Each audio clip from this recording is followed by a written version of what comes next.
teams.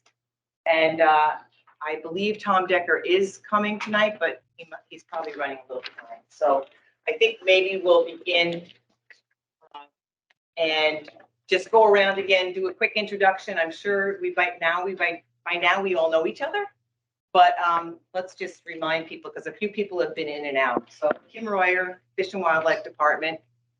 Mike Scott, Fish and Wildlife Department. Lawrence, Vermont Trappers. Bruce Martin, Vermont Trappers. Mike Colson, Fish and Wildlife Board. Martin Van Buren, Fish and Wildlife Board. Joanne Borbo, Humane Society of the United States. Spray, in the and then Natural Resources. Chris Bradley, President and Executive Director of the Vermont Federation of Sportsmen's Clubs. Rob Mullen, Chairman of the Vermont Wildlife Coalition. Don Fowler, I'm a game warden. Brenda Galdenzi, Protector Wildlife. And Mark, you want to just do Hello, Mark Scott. Welcome, everybody. Director of Wildlife. Walt Cottrell, Wildlife Veterinarian. Dave Sawsville, Vermont Fish and Wildlife. and Josh Morse, Public Information Officer. and we actually, I just realized we're missing Chris Saunders as well, who's I think over there and headed this way. Yep. But thanks to the team that's continued to help keep this moving along, including Josh and Chris and Sean. Really appreciate it. So thank you, Josh. I mean, plus the technology can do it. I can't do the technology. The under 50 category, Josh. Yeah, Thank you. yeah. Well, let's not make assumptions. Well, last time when they recorded on my computer, Josh said, just send me the recording. Couldn't be done. So now he's recording it on his computer. Okay. So Josh, do you want to just review the minutes since Josh did such an amazing job taking the minutes last time? And so I'd asked him if he wouldn't mind just going over those minutes and walking through the comments I think that we got. So we just wanted to take 10 minutes max, go through any concerns anyone had with the minutes. Brenna, thank you for your thread email. If you wanted to start with that, or if you wanted to wait till after there's any concerns, happy to go ahead.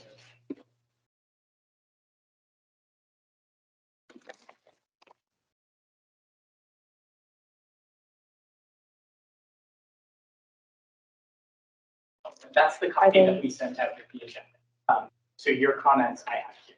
Okay. Do you need reminders? Do you need Josh to go through those for you? Josh, would you mind? Yeah.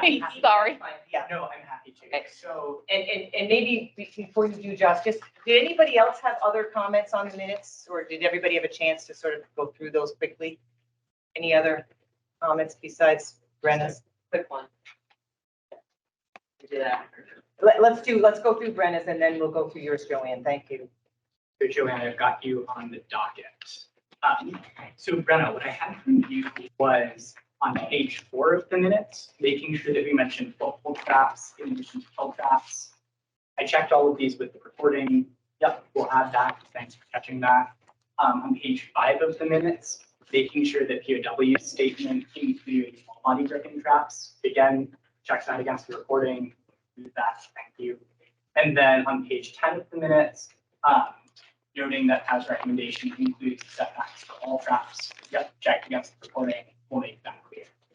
We also had a clarification request from you on behalf of Kelly on page 5 about his comment that he's not suggesting the group trapping. We checked that against the minutes. His quote is that he's not suggesting the group trap. So we want to keep the minutes as listed there.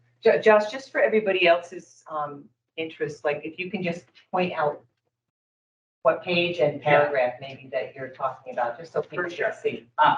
So let's see. You don't have to go all the way back, but just maybe start with. If we go to page 8 of the minutes, we had a clarification point from Joanne, which maybe what you wanted to speak to also, about Bruce Martin's summary group points. That's going to be the third bullet down, discussing several technical items such as body gripping traps underwater. That's the language from the recording. We didn't see anyone object to that language in the moment, so we want to keep that language in the minutes that's listed. And then if we move on to page 10, page 11, pardon me, we have concern that didn't agree, or POW didn't agree to advancing a conversation about setbacks on state-owned public land excluding WMAs. We do have a couple statements in those last 10 minutes of the recording where the group asked if there was a concern about moving that forward, and we didn't see any objection to that. So we do want to keep that in the minutes as written. I think those were the big clarifying points that we had for you. Does that field your questions okay, Brenna? Yeah, and I think probably the comment from Dave Kelly is probably contextual as well. Probably had to do with within the parameters of the working group. Yeah. But yeah. And Dave, I mean, Rob would be able to speak to Dave. Well, I think, and that's essentially true. Yeah. I did notice as far as the state-owned lands and besides the WMAs, I read back through the minutes. I wasn't here, but reading the minutes, it was, I believe, Lieutenant Fowler who mentioned that it would be a good place to start that conversation because of the complexities of various municipalities and state and private ownership. It would be a good place to start that conversation. I confess, I had no objection to that. Makes sense to me. But I think that was the context. It wasn't limited necessarily to state-owned. It was a place to start the conversation. Yeah, I think, That is- Rob, our understanding was that the group agreed, and this is, you know, two meetings to get to this, that we would address setbacks potentially, or the discussion of setbacks on state-owned public lands, excluding WMAs. And I think that question might have been asked 4 or 5 times. That is the consensus point we have. Everyone's willing to. Well, I wasn't here, advance so. that Right. conversation. And Dave agreed as well to that. So Pal's recommendations that all of this is kind of predicated on was trap setbacks on public lands. That's where all of this kind of evolved from. That. So it didn't specify state versus federal. I mean, it was. So, and I think some of this might be later discussed today anyway, because now there's a broader issue of public locations. But I mean, our request going back to 2019 was trap setbacks on public lands. Well, I think what we don't want to do is backpedal. It's taken us 2 meetings to get to that, what we thought was an agreement from the whole entire group. And that's how the minutes and the recording reads. So if we continue to sort of rehash some of these conversations again and again, we're not going to make a lot of progress. And so we'd like to just at least start there and move forward. That was the understanding that I think most of us had last time we met, was that it was state-owned lands, public lands, excluding WMAs. Did anybody else have a different recollection of that, or? Well, that was my question, because I don't remember that being so, like, there was a vote or Yeah. there was consensus asked on that. So yeah, it was the end of the meeting and I was tired, but I don't remember agreeing that we would exclude WMAs. I know that's part of the conversation we're having, but, and that may be what we end up agreeing to, but I just do not recall that. Yeah, thank you for adding that. So the point that we do have is right at the end of the meeting, we have a timestamp. Representative Sheldon does say, does anyone disagree with Kim's comment about moving the conversation on setbacks on state-owned public lands, moving WMAs forward? And we didn't have any stated disagreements at that time. We did have a question which was clarified from you, Brenna. So we're just suggesting for approving the minutes that is the point of consensus to move from. Does that field your question, Joanne? Thanks so much. So if there are any other concerns about minutes, I invite you to email me. Please try to email me by the end of the day, Monday, so I have time to finalize these and send them out to the whole. Okay, thank you, Josh. So the 5 consensus points that we agreed to discuss were the consent there was a consent by the group, I think, and let's check this, but I'm pretty sure consent by the group to discuss a setback proposal on state-owned public lands, excluding WMAs, consent to discuss the VTA petition, consent to discuss exposed bait, a consent to discuss regulation of killing traps on land, and a consent to discuss dispatch. So we sent out a homework assignment. And we'll try to address that later, but the other thing that we thought, does anybody have any concerns about those items that we agreed to? Were those the things that everybody recalls that we consented to? Yes, Answer my Joanne. question. I know our blue group, we had also talked about drowning sets. And I know that's different than the you know, having the body gripping traps underwater. So does that, I wasn't sure if that fell under a different category or if that was a separate issue. I can feel that one from the Okay. minutes. So what we have in the minutes is Bruce Martin's summary of the group comments, saying a number of technical issues, including underwater killing traps. Everyone seemed okay with that summary at the moment. So that's the minute. Does that fall under number 4 or is it? Yeah, that falls under number. Okay, that's okay. Mhm. All right, thank you. So we're going to address all of those at some point a little bit later in the meeting, or maybe we won't get to all of those today. Actually, before I do move on, we did send out a doodle poll for a 4th meeting. I think we heard back from most of you in the group. It looks like September 27th, which I think is a Tuesday night, works for everybody who's responded so far. There's a few people who have not had a chance to respond, but it would be great if that night works for mostly everybody, because otherwise we're going to have to sort of go further out, because most of the other dates we didn't have much consensus around. So just let us know if the 27th, okay, that works for you. I can do that, yep. Okay. And Martin? Rob, you can? Okay, great. Sean, great. I'm sorry, Mike? 27? I'm not getting these emails, but yes, that works. Oh, you're not getting the emails? Ooh, okay. We got to put you on that list. I'm sorry. Kevin, You said, I'm sorry, you said September 27? 27. Yeah, I think it's a Tuesday night, isn't it? is. Yeah. Yep. So, great. That would be great. Let's plan on that, because I'm assuming we might need a 4th meeting. So I appreciate people willing to put in another day, another night. Yeah. I think the last housekeeping point was making sure we go over the group participation rules and points of contact again. Oh, okay. Again, the ground rules are listed here. I don't know if we need to go through them one by one, but you know,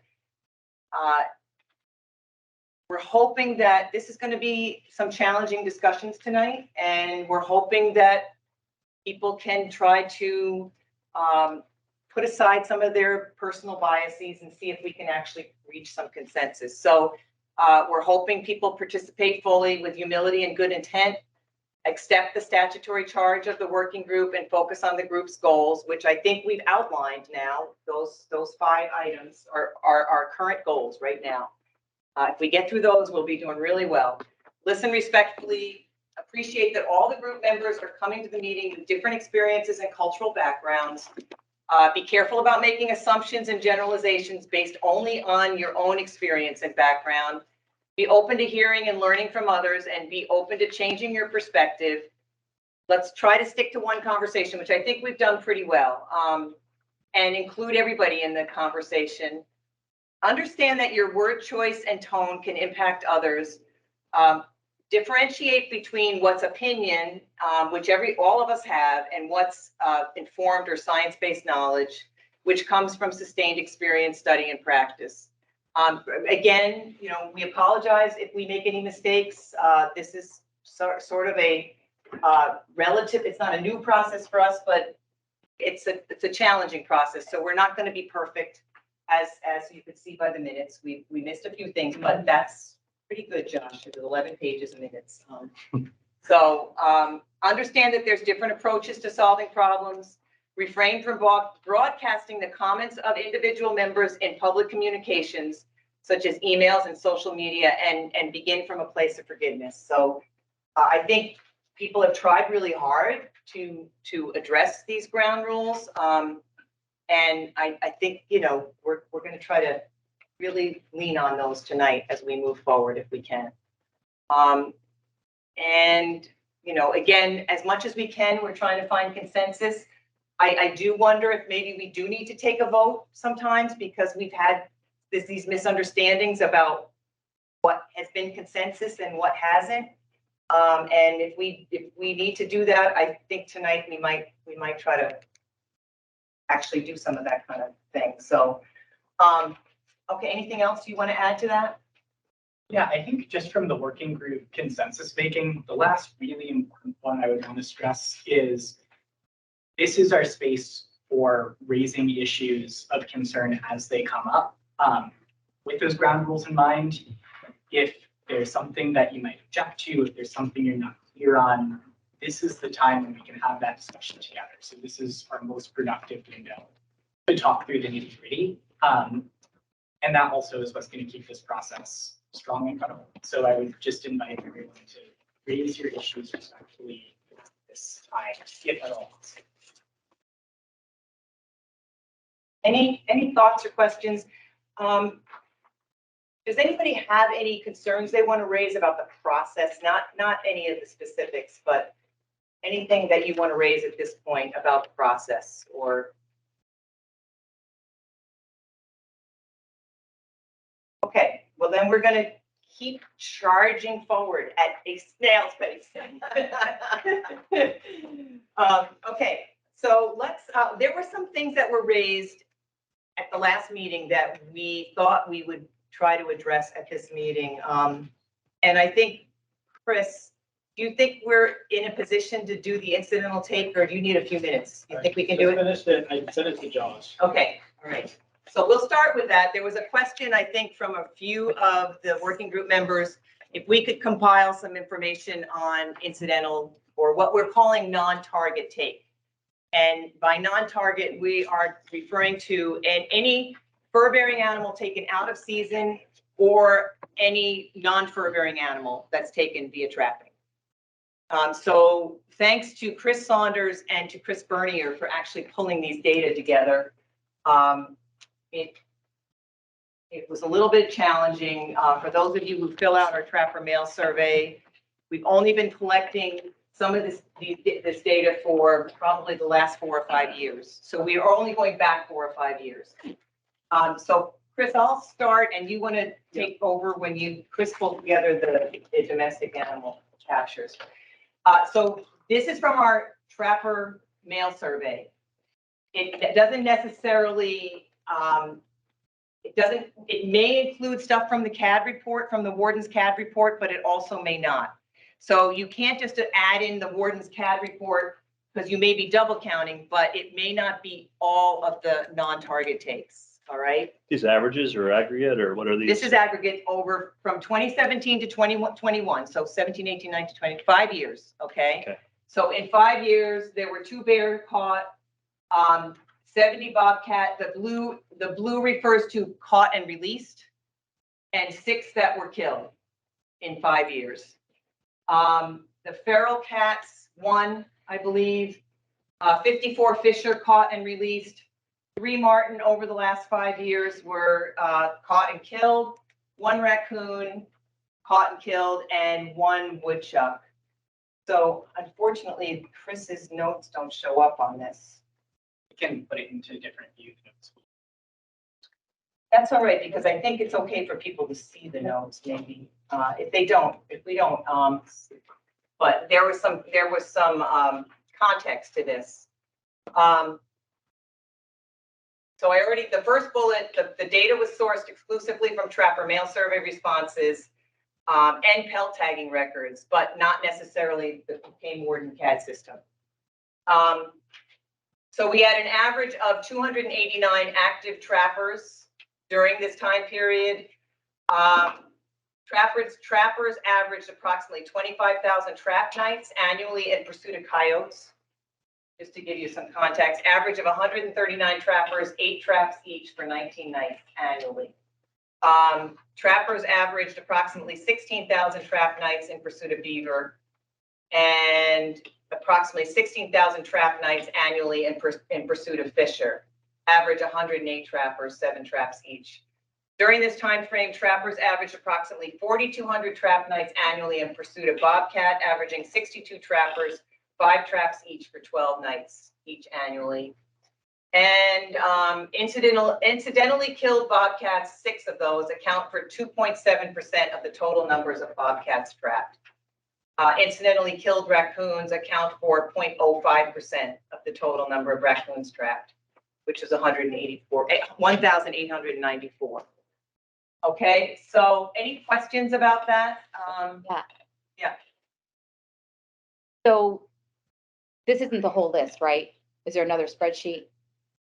This is the in season. This is the data we collect on in season. There's a lot of information missing. That's why I'm asking. All right, let's go to the next one. See if the next one addresses what you're. So this does not include, Brenna, maybe this is your concern. It doesn't include animals, fur bearers taken in season. Because we don't consider those non-targets. No, I'm looking for, you know, a dog that was killed. That's probably in the CAD report, and Chris is going to go over that. Chris will go over the stuff. Those are reported to wardens. You might know at the bottom of the trapper mail survey, it says because they have to report within 24 hours. So it says any domestic animal taken while trapping, report to the wardens within 24 hours. So that's in a separate database. Is there a reason why just having all the information in one place for people to view, why you wouldn't just put all of this in a spreadsheet? Because the legislature, because we don't have access to the CAD without asking these guys. And also because we don't collect it on the trapper mail survey because they have to report within 24 hours. And we don't ask them to report from the trapper mail survey until the end of the season. So there's a whole separate system that's used for domestic animals. Does that make sense? Yeah, I understand what you're saying. Again, I just think if people are asking for incidental takes or non-targets, regardless of whether or not it's in the CAD system, warden reports, I think it would be helpful to have everything on one spreadsheet because there's a lot of information missing. Well, only because Chris Bernier did this part and Chris Saunders did the CAD reports. So we could combine them.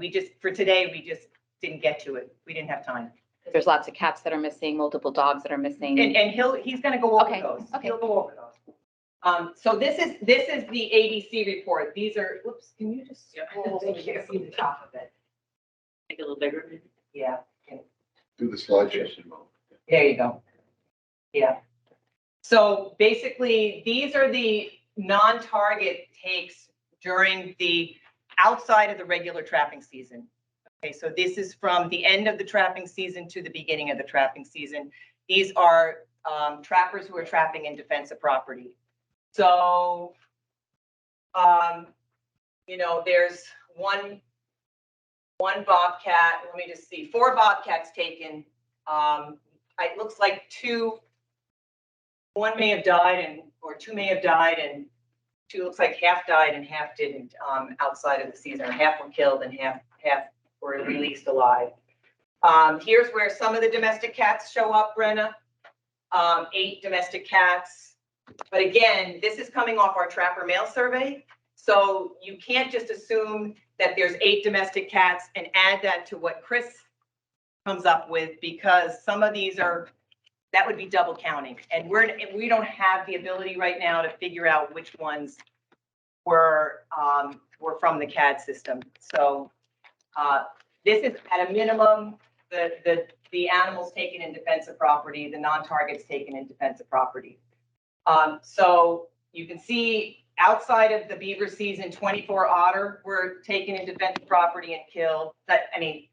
Beaver were probably targeted and 24 otter were taken and killed. 3 opossum, 10 muskrat, 10 were killed, 5 unknown. Skunks, 18 are unknown in terms of whether they were released alive or not.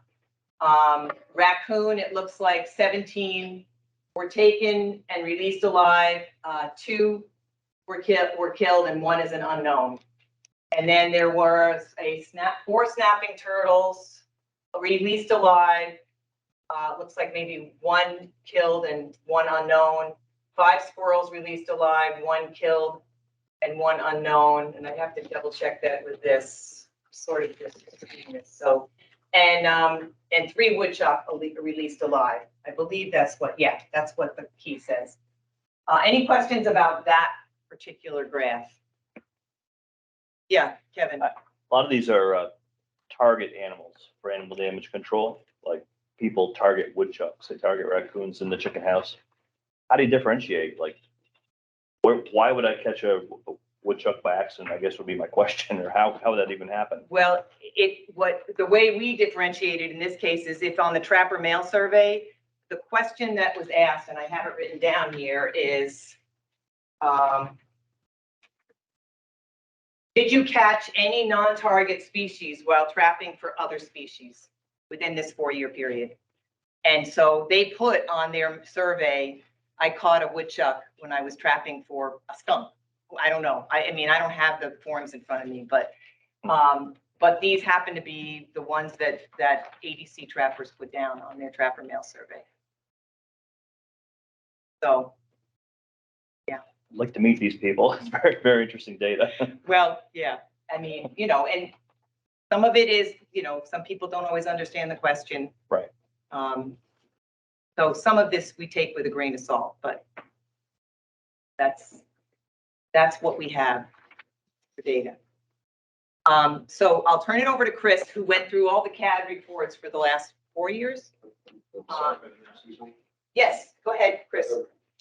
Just having some difficulty interpreting this chart. If I look at otter in the graph, I see 24. Right. If I see otter in the grid to the right, I see 16.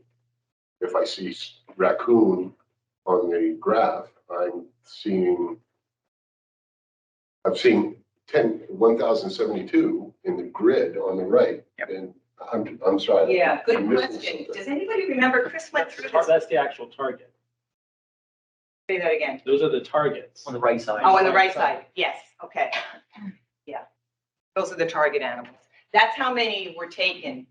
That's how many were taken. Like there were 16 otter taken in defensive property and 24 otter taken probably when the beaver were the target and otter were taken instead. Thank you, Chris, for remembering that. Yeah. Forgive my ignorance. No, forgive me because I'm glad you brought it up. That's a great question. And I should have pointed that out. So, you know, 250 opossum were targeted and, you know, out of that 30 were caught as non-targets and released alive. Okay. Thank you very much All right. for the explanation. Yeah, sure. Okay.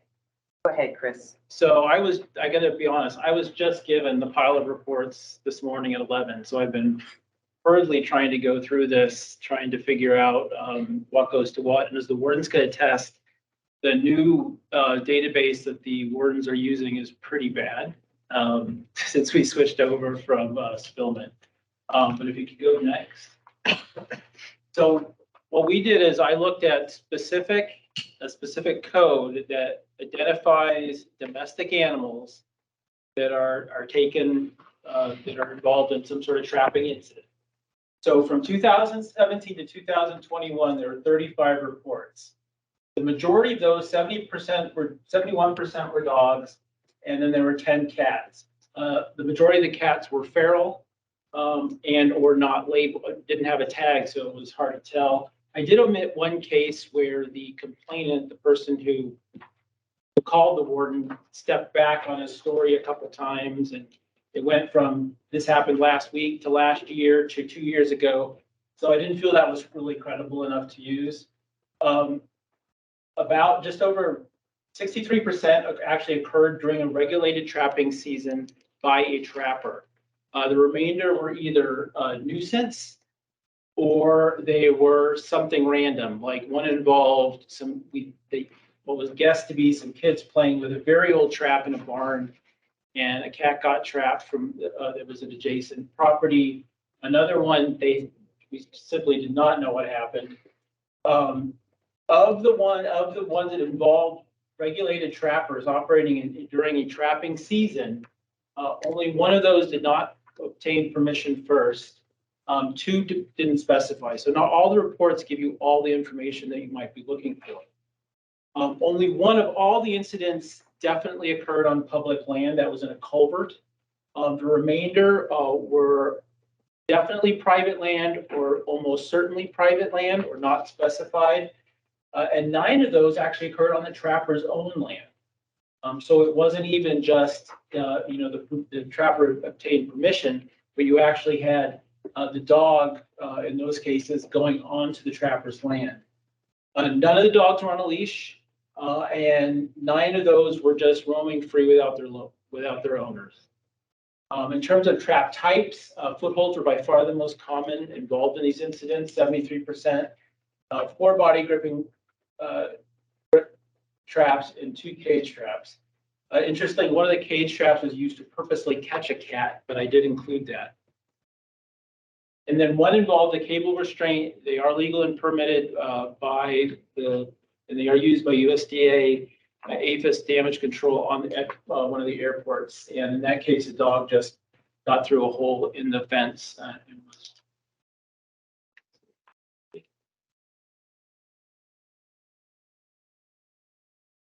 So this is just a breakdown from 2017 to 2021. And it kind of, the blue is what involved during a trapping season. The orange is nuisance, and the gray is what the unknown other. So these are just the bizarre cases where a trap showed up that the trapper didn't even live in Vermont. Hadn't even been in that town before. Had no idea how it got there. It wasn't during trapping season. So there are some there's a lot of gray area, and that's why that's gray, because the words were not able to determine what had happened.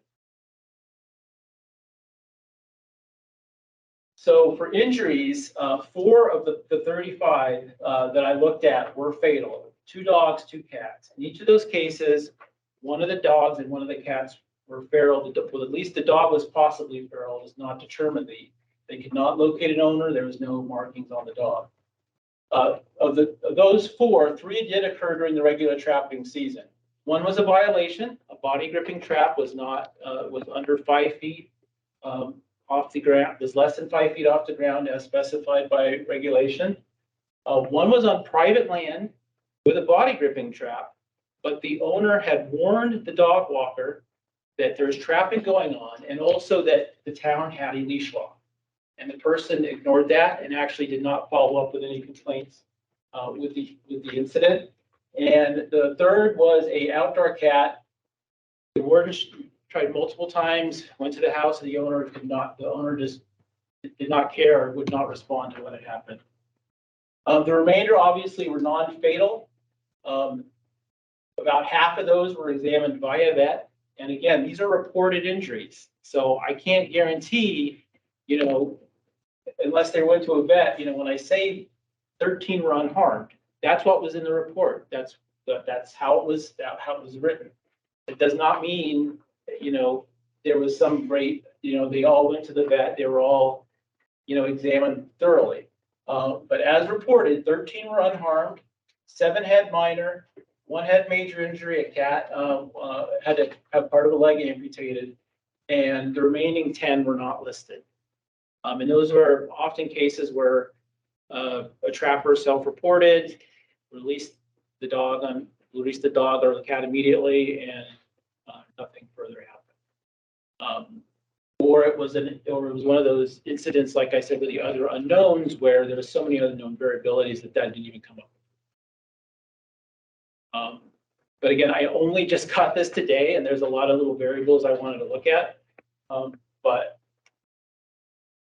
bottom line, there were 35 cases reported to wardens in the last 5 years. Yeah. So prior to 2018, reporting of domestic pets was not required. So that's right. That's important to know.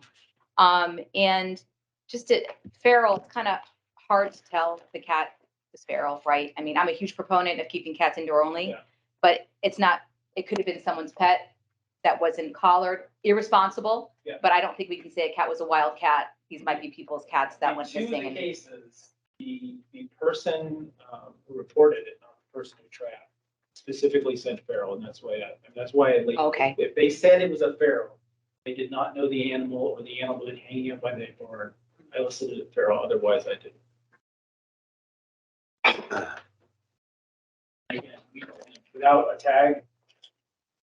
And is there a way, I mean, I feel for you having to go through all of these records from CAD, and I've been asking Fish and Wildlife for years now, if there's a way to kind of formalize the data into putting it into a spreadsheet that can be easily exported and shared with the public, because, you know, you shouldn't have to spend, you know, hours going through CAD reports in preparation for a meeting. I think this information is going to be more and more of interest to people in the future. So I think as people report domestic animals that are caught in traps now that it's required, I mean, I would hope that the department would be keeping this in such a way that if someone asks, you just export a spreadsheet and say, here you go, here's all the details. The fact that you had to go through all this the day of the meeting, I don't envy you.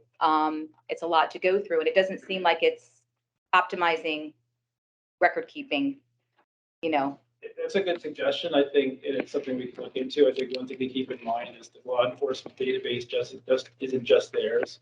It's all the law enforcement and all the state.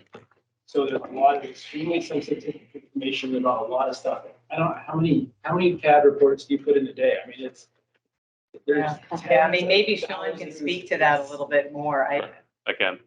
So the first thing that everybody should know, when Chris was talking about we're in this new system, which is Valcor, this was not a choice. We were told this is what was happening. We had, so there's that aspect of it. But to speak to what Brennan was just asking, this is a possibility with this system. This system's not brand new, it's just new to us. They have this in a lot of other places, but this system has the ability to do what they call a forward-facing dashboard. So a lot of the times when we're doing fish and wildlife stuff, we're taking a square peg and putting it in a round hole, and this is exactly that. Because for most of this stuff, it is, you know, things that normal people would look for normal law enforcement. You know, they're looking for, you know, traffic stops, that kind of thing. But it is theoretically possible at some point where we might have this forward-facing dashboard and information like you just talked about would be there and accessible to someone. A member of the public would be able to sign up, have their own login stuff. Obviously, it's a very sterilized version of what the entire system is for what I hope are obvious reasons, but there is the possibility of that moving forward for sure. System. So That's and while it was a rush to do this today, it makes for some very interesting reading. A lot of side stories with some of this stuff that can only be made up. It can only feel like it's made up. So. Any other questions for either Chris or I? Is this report presentation over? Or are there more incidentals on, like? That's it. Yeah, that's So all. like owls and hawks and all these other incidental takes, we're not sharing with the. We don't, I mean, unless it's in, do you guys document those in the CAD report too? I don't think we search for those, but, aren't required to report them at this point. I mean, okay, I would have liked to actually, you know, offer a presentation to the group to show, you know, that there was a red-tailed hawk, there was a barred owl, you know, great blue heron, all of these animals that were caught as incidentals, and they were found in the CAD report. And I appreciate that. I think, you know, as we said, this is sort of, the previous slides were the minimum, because that's what we collect on our trapper mail survey right now. So right now, we don't have comprehensive data on those other species. Anything else, folks? Okay. Thank you, Chris, for spending the time on that. Much appreciated. Okay, so let's, a few other things that we agreed to talk about.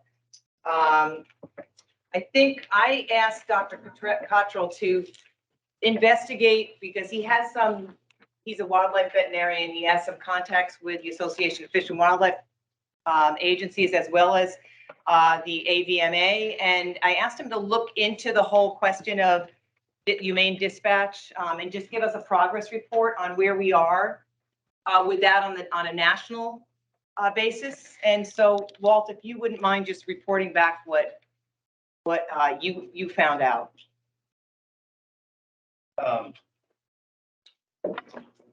Thank you for doing that, by the way. Oh, Appreciate you're it. very welcome. Yeah. I have, as Kim mentioned, a wildlife veterinarian. I've been one for 16 years and been a veterinarian for 36 years and a wildlife biologist in addition to that. So this is a topic which is not new to me. In fact, all of the membership in the American Association of Wildlife Veterinarians contributed to the development of the successive iterations of the AVMA guidelines for euthanasia, most recent of which was 2020. However, in 2013, the concept, after much effort, the association representatives on the panel of euthanasia, for euthanasia, as it's called, in the AVMA, inserted or the AVMA approved the language of humane killing. And this was an effort to recognize the reality faced by wildlife veterinarians as well as members of the respective statutorily empowered fish and wildlife agencies. This reality is very diverse, and that is reflected in the verbiage of the AVMA guidelines. But before emphasizing that point, it's worth noticing that on page 4, it refers to these as guidelines for veterinarians. It doesn't refer to them as guidelines for biologists or wardens. They are all there was for some time, and we'll get to what's coming, but they reflect a population of individuals who have specialized training and education, and not only that, access to tools such as drugs or other actual hand tools, if you will. So the expertise and the judgment and the experience that they might bring to a situation of euthanasia for free-ranging wildlife is imprecise at best. And having said that it's for veterinarians only, it nonetheless does allow for certain circumstances, and those circumstances are extremely variable. Much verbiage is spent, and appropriately so, in this document to describe how certain circumstances which are not present in domestic animals make this an imprecise recommendation. So while gunshot is the premier, or I shouldn't, that's a poor choice of words, but it's the most commonly used and most commonly recommended method of euthanasia. And I might just pause to say that for our purposes and in this context of free-ranging wildlife, even though it may not reach the Webster's dictionary definition, euthanasia, dispatch, and humane killing should be considered synonymous. And so these methods, which would not be permissible in a domestic animal situation where control of the animal is probable and possible, they are allowed in certain circumstances for wildlife. And they include things like chest compression and cervical dislocation in the case of sizes and small mammals of different sizes. So the AVMA, even though they have predicated this as a guideline for veterinarians, acknowledge the fact that it's not only veterinarians who might be needing this information and have tried their best to scour both the literature and personal experience to give these additional recommendations.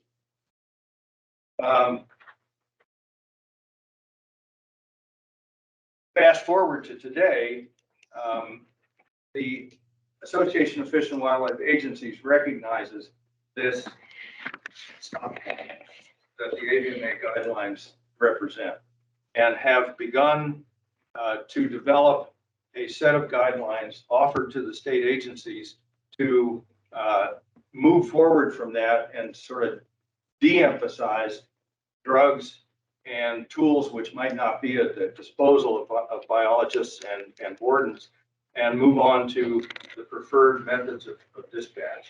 And that is coming, although nobody really was able to offer me a time frame in which it's coming. But it will be the opportunity of agencies to disseminate that information, standardize that information, and also include it, importantly, in their trapper training programs, both for animal control officers and also for recreational trappers. So that's where we stand right now. That's kind of the context within which AVMA guidelines should be considered. Take any questions?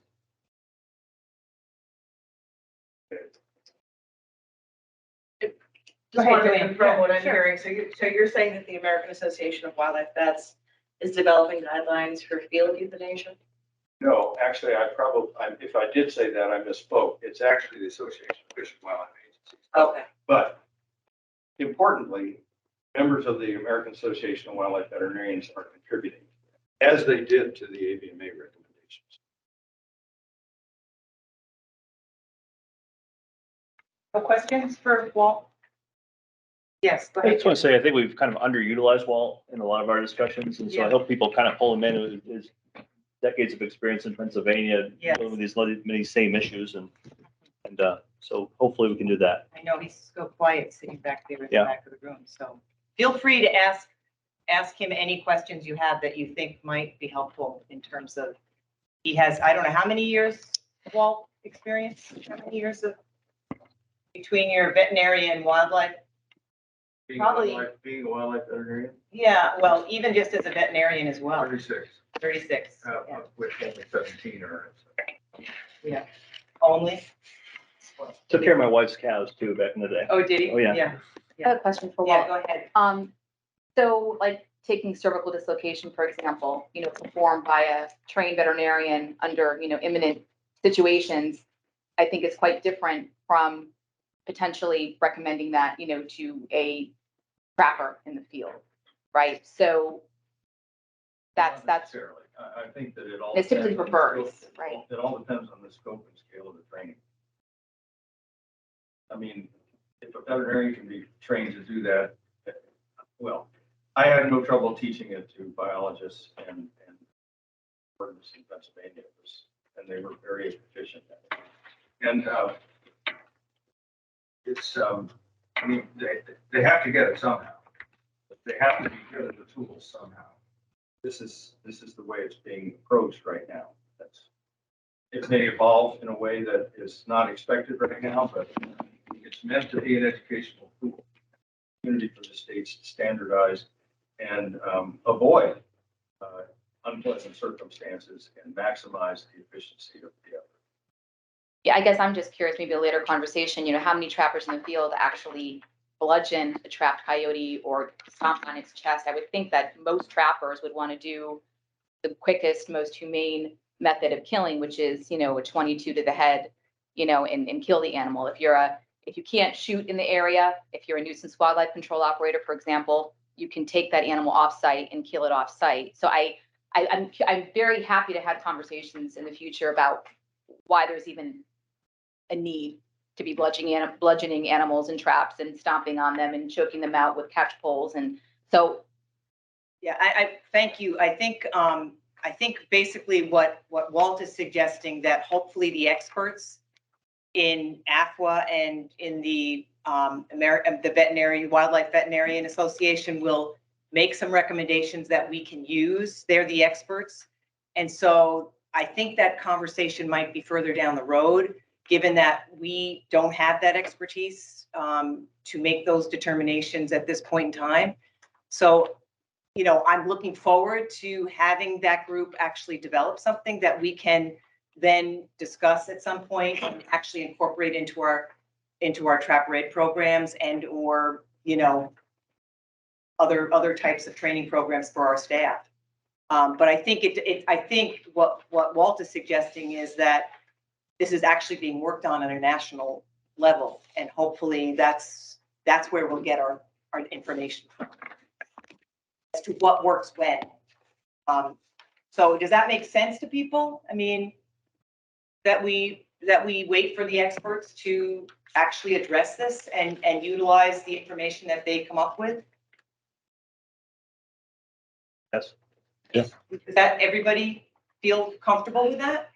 I just think, again, someone like Walt doing certain things as a scientist or a veterinarian is quite different from a novice trapper doing chest compression on a trapped fox. Or I just think it's trying to translate, years of training, as a veterinarian or as a, someone who's doing this under, I would imagine, very rare circumstances. I know cervical dislocation is used for birds by veterinarians, when there's no other options available.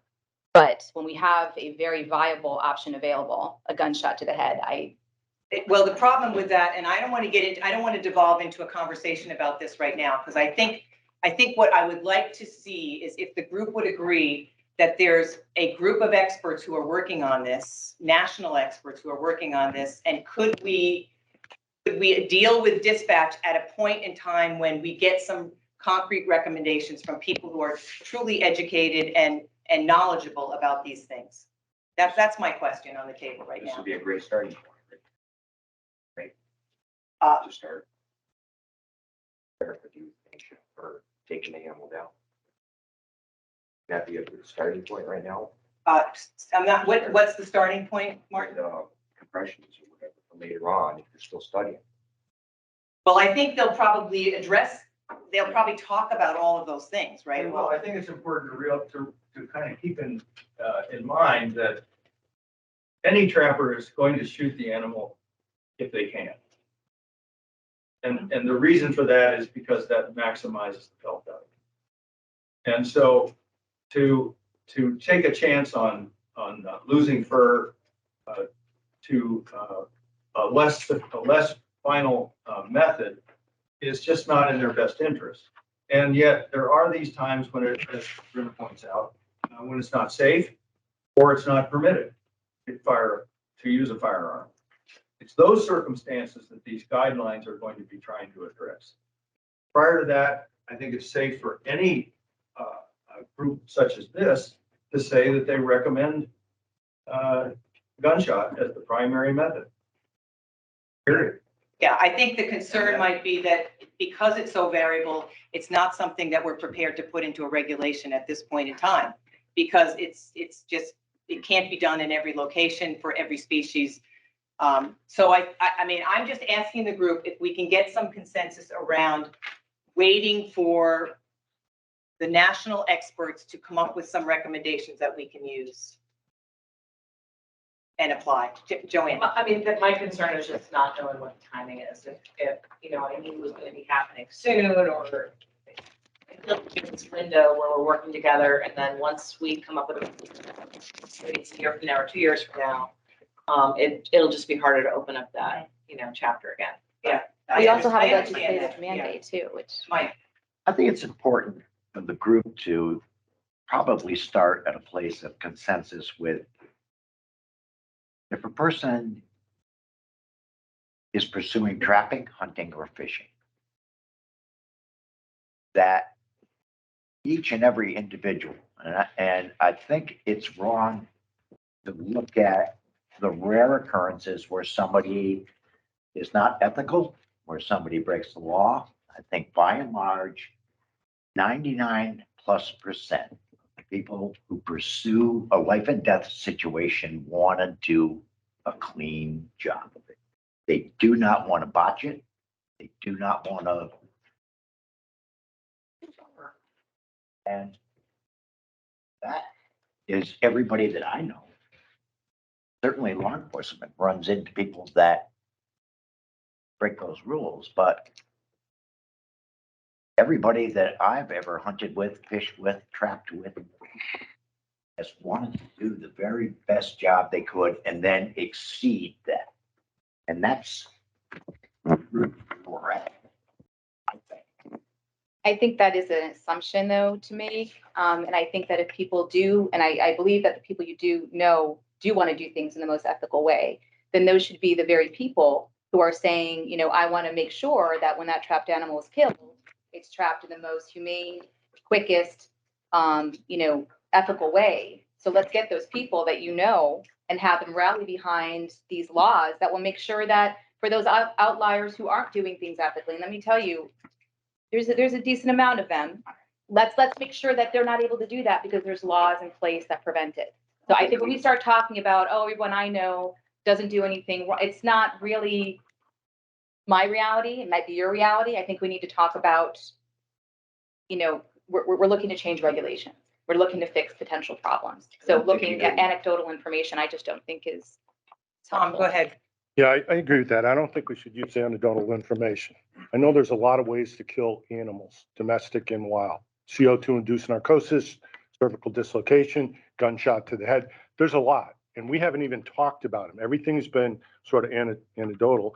And Walt's told us that there are committees of veterinarian and other experts that are working on this nationally.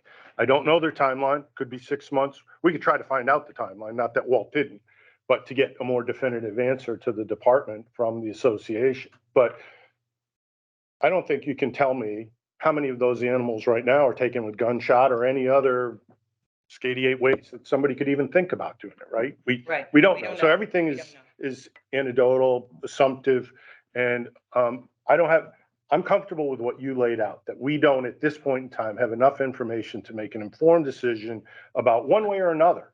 And I don't want to assume anything. So I'm comfortable with waiting for more experts, and I'd like, maybe we can assign Walt to report back at some point. The association meets in September in 2 weeks in Texas, and there ought to be committee updates to those processes as the Wildlife Health Committee and other committees work on them. So that's how I feel. I'm comfortable with waiting because it is a pretty complex issue. Controlled situations with veterinarians are different than field locations, are different than take of wildlife by the public. So I'd really just feel better with more concrete information about the proper methods from experts. So Joanne, you're more it sounds like you are comfortable if we had a timeline. I'd be more comfortable, but even if our recommendation was in there, but we didn't just like sort of not put it in our recommendation, but that we put something in there that we, will review those euthanasia guidelines that are developed by Apple, however you want to say it, but I'd like it to be in the record somewhere. Okay. It's an issue that. So would people be comfortable with that if we put in whatever report we give, you're saying? I'll restate this and you tell me if I'm right. If we put in whatever report we give that we're waiting for the Association of Fish and Wildlife Agencies and the wildlife veterinarian process to work its way through and to see what the recommendations are going to be from that group before we move forward. And to be very honest, they may be so complex that they don't work in regulation. I don't know. But they certainly would work in a trapper education program. And so we could leave that a little bit ambiguous, but if you're comfortable with that as a group, that we would include something to that effect, and I hope you're getting this, Josh, in whatever report we give, would that make sense? I'd be more comfortable with that than just not saying anything. Yeah. Now, leaving it off, you don't want to leave it off. Right. Yeah. And in the current, just for my own information, because I don't know, in the current trapper, the courses you do, does dispatch is gunshot recommended, or is it just up to them? It is, okay, so. Yeah.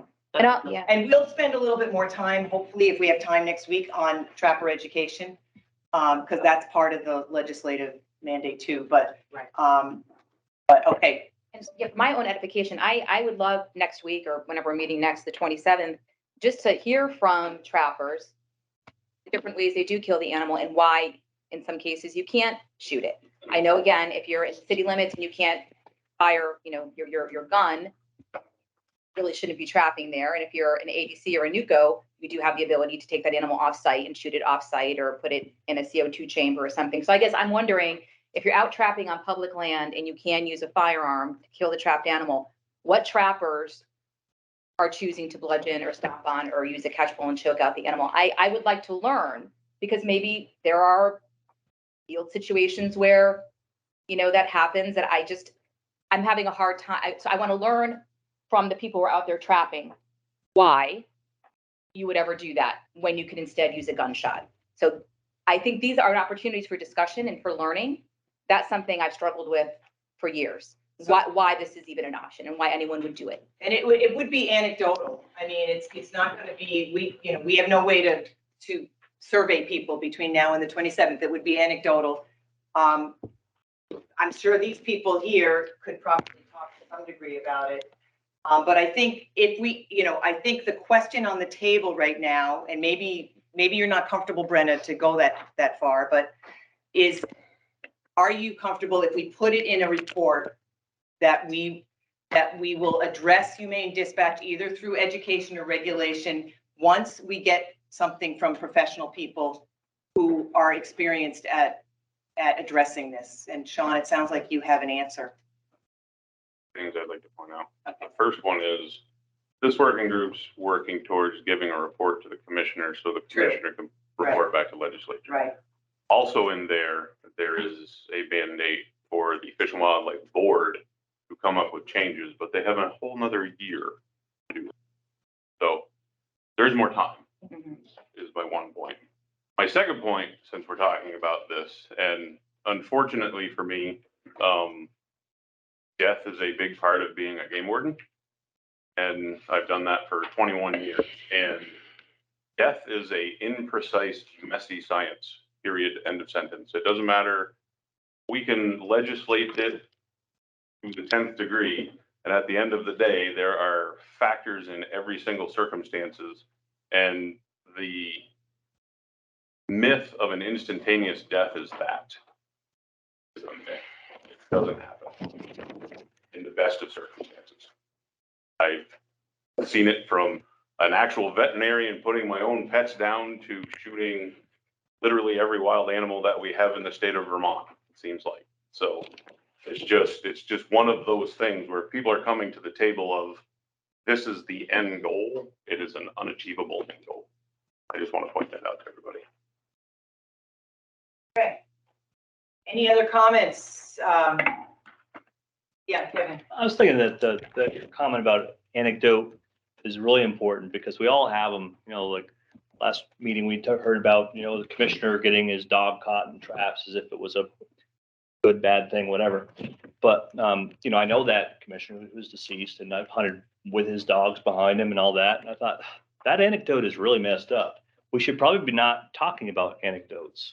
We should probably be looking at facts and data. And that's what we should be making for decision making. We shouldn't be saying, I know this guy in Springfield who, that's just off the rails in terms of what we're trying to do here with a scientific approach. So yes, go ahead, Chris. Forgive my ignorance here, and looking through the traffic regulations, currently missing, there is no language in either an education or statute that says the preferred method of taking an animal is by shooting, with certain exceptions. Definitely not in regulation, no. So, I mean, we operate under a situation where some of us representing organizations have to go back and seek approval from our respective organizations. Sure. I mean, the limb can get cut out from under you very quickly. My discussions, and I'm not going to put words in anybody's mouth, but it does seem, addressing Walt and the value of fur, that the preferred method across the board is probably dispatch with a firearm, with exceptions. A noted exception, drowning sets. That's got to be recognized as being perfectly legal for water sets. If you have an animal in a water set that is not submerged, there are states that you cannot shoot near water because of the danger of ricochet. So I guess I would be, me personally, the preferred method is by firearm, with recognition that there are certain exceptions. I don't know how that floats or whether that addresses. So It's the preferred method. That's recognizing what really happens. And finding out what those exceptions are, not anecdotally, but it would be helpful for us who don't know trapping, what are those exceptions? Just to learn more about it. And so back to your question, I'm fine with putting this in a report to promulgate regs based on what you find either through WALC or AFWA, but through regulations, not through human education or regulations. It's through regulations. I think, I appreciate that, Brenna, and we can put that, it's in the minutes. And it's right, also Josh? legislative mandate too. I think I'm hesitant to actually go that far until we know what those are gonna be, because some things are gonna be really challenging. Some of those things might be really challenging to regulate. We don't know yet until we get the recommendations back. I think that's certainly an option that we should consider for sure. If they're straightforward enough that we can regulate and enforce them. So I think as long as we can say through regulation and or education for now, until we see what they are, then let's move forward that way. And in good faith, come back when we've got some recommendations and see what they look like. I mean, enforceability, if we're trying to regulate like pan tension, the BTA. Well, let's not go there right now. But I hear you, but Yeah, let's not go down another rabbit hole. Let's just finish this conversation first. right, so enforceability, I'm not sure that's a reason not to require it through regulations. Because it is, I think it's easier to enforce than most things we're trying to do. No? Okay. All right. So are we in some kind of agreement that we will address this in some kind of document to the board, to the commissioner, as you corrected me, thank you very much. And that we will try to circle back, or we will circle back at the point that we actually have some recommendations from the people that actually have some experience with this. Rob? Here's a little clarification when I tried names. Chris. Sorry, we Rob. have name tags and Yeah, I I know. forgot to ask you guys to make them. Chris's point, I was kind of liking, if I understand correctly. You're pointing out that there actually is no guidance in the current regs to prefer gunshot with net. That was my basic question. So what you're talking about was maybe an addendum that, you know, maybe we could suggest that as something that we looked at after these reports come back from the Apple. That at least, because I don't trap, but I've hunted, and I can understand there's probably plenty of situations where you might not want to be firing, even at 22. There's a rocky area where you've trapped a bobcat, but I would never do personally, but I can get it. That's a habitat being preferred. Better chance for ricochet. It might not be safe. I can be open-minded. I can understand that. But I would love to have something like what Chris suggested in there, that in the regs, that if at all possible, use firearm. Okay. I think that is a. How do people feel about that suggestion?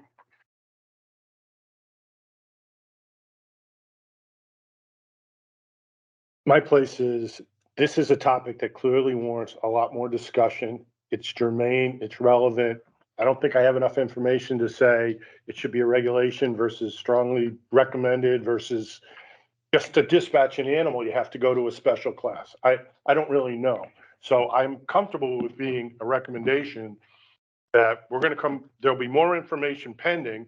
And from that information, the commissioner and the board should figure out whether a regulation or education or a combination of both are warranted related to the dispatch of animals taken via trapping, live restraining. That's where my sense is. So we're gonna close this by going around the room this time, so we know how everybody feels. So, you know where you are on this? I am open Not to to. put, yes. Yeah. Kim, we should restate what we were. Okay, I think we're gonna restate something. Sorry. We're looking at waiting to address humane dispatch until we get a report from the experts. But making sure that that's stated in whatever report goes to the commissioner. Okay? With the understanding, we're not going to reconvene in a year and do this again. This is a Fish and Wildlife It could Board be- it's a problem. board issue, Yeah, and it's it a would board have to issue. come up to the board once this comes out. Yes. So if they meet this month, that's great, but there won't necessarily be one proposal coming out. And I'm not, the Vermont trappers are not interested in doing this for the rest of, the Yeah, decade, so. Okay, so we'll get to you, Kevin. Go ahead. Another question, I'm assuming, Senator. So that's ultimately in the legislature will be receiving recommendations that are seeing rules. And you've been drawing a distinction between recommendations and what's enforceable. And on the receiving side of things, I think I would always want to hear about what the recommendations were regardless of enforceability. And then hear that it might be not practical to try to make it a regulation, but the recommendation would still be there in and of itself. Right. And then, so at least you would know about that, and then you could say, okay, but we're not going to be able to enforce. I mean, this happens in other areas of law where something turns out not to be practically enforceable, but you still want to understand what the recommendation. Yeah, I appreciate that. I think my point was, we don't know yet until we see them, what recommendation we would make, because we don't know how diverse they will be, or the variability would be, or, so I'm just saying, I don't want to say that in our report, we're going to suggest right now that they're going to be regulations, because we don't, until we see what the outcomes are, we're not sure the best way to address it. That's all. Sure. And really sort of the flip side of that, I'm saying I would hope that the report would include recommendations regardless of their enforceability. Sure. I hear you. Yeah, and we'll do that once we get the results back. So does everybody understand what we're asking now? We're talking about tabling humane dispatch until we get the results back from the experts. Waiting for the AFWA and the American or the wildlife veterinarian report, but putting it in whatever report goes out to both entities, which I'm assuming the legislature will get a report as well at some point, saying that that's what we're doing, and we'll revisit it either through the board process or whatever at some point. Is that okay? So Mike, why don't you just, I'm in support. you're okay? Support that, yeah. Go a little slower with the supports. Okay. We got Mike, Kevin, Tom, Yes, I support that. I support it. Mike Olson, Bruce, I support it. Martin, Yes. Joanne, Yes. Senator Gray. Yes. You got Yeah, Chris Mr. Bradley? Yeah. Rob Mullen, Yes. Sean? Yes. Okay, Brenna. Okay, thank you. Well done. Okay, so I think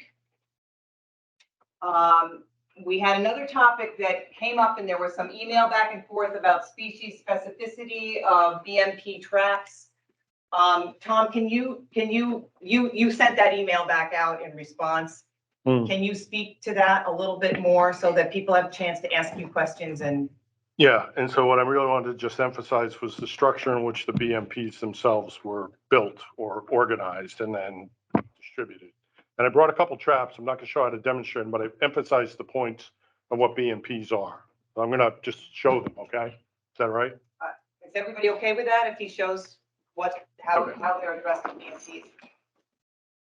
All right, so as you're aware, we did over 700 devices, right, in hundreds of studies. 41% of them failed, didn't make the BMP. So the protocols we used were pretty rigid towards the evaluation that we did.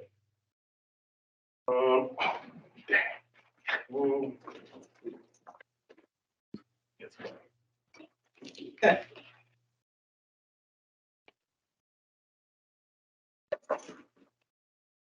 All right, I'm missing one, but that's okay. I have a bunch in my car, if that's helpful, but Do you have a cable restraint? I do not. Don't answer that. Right, that's right.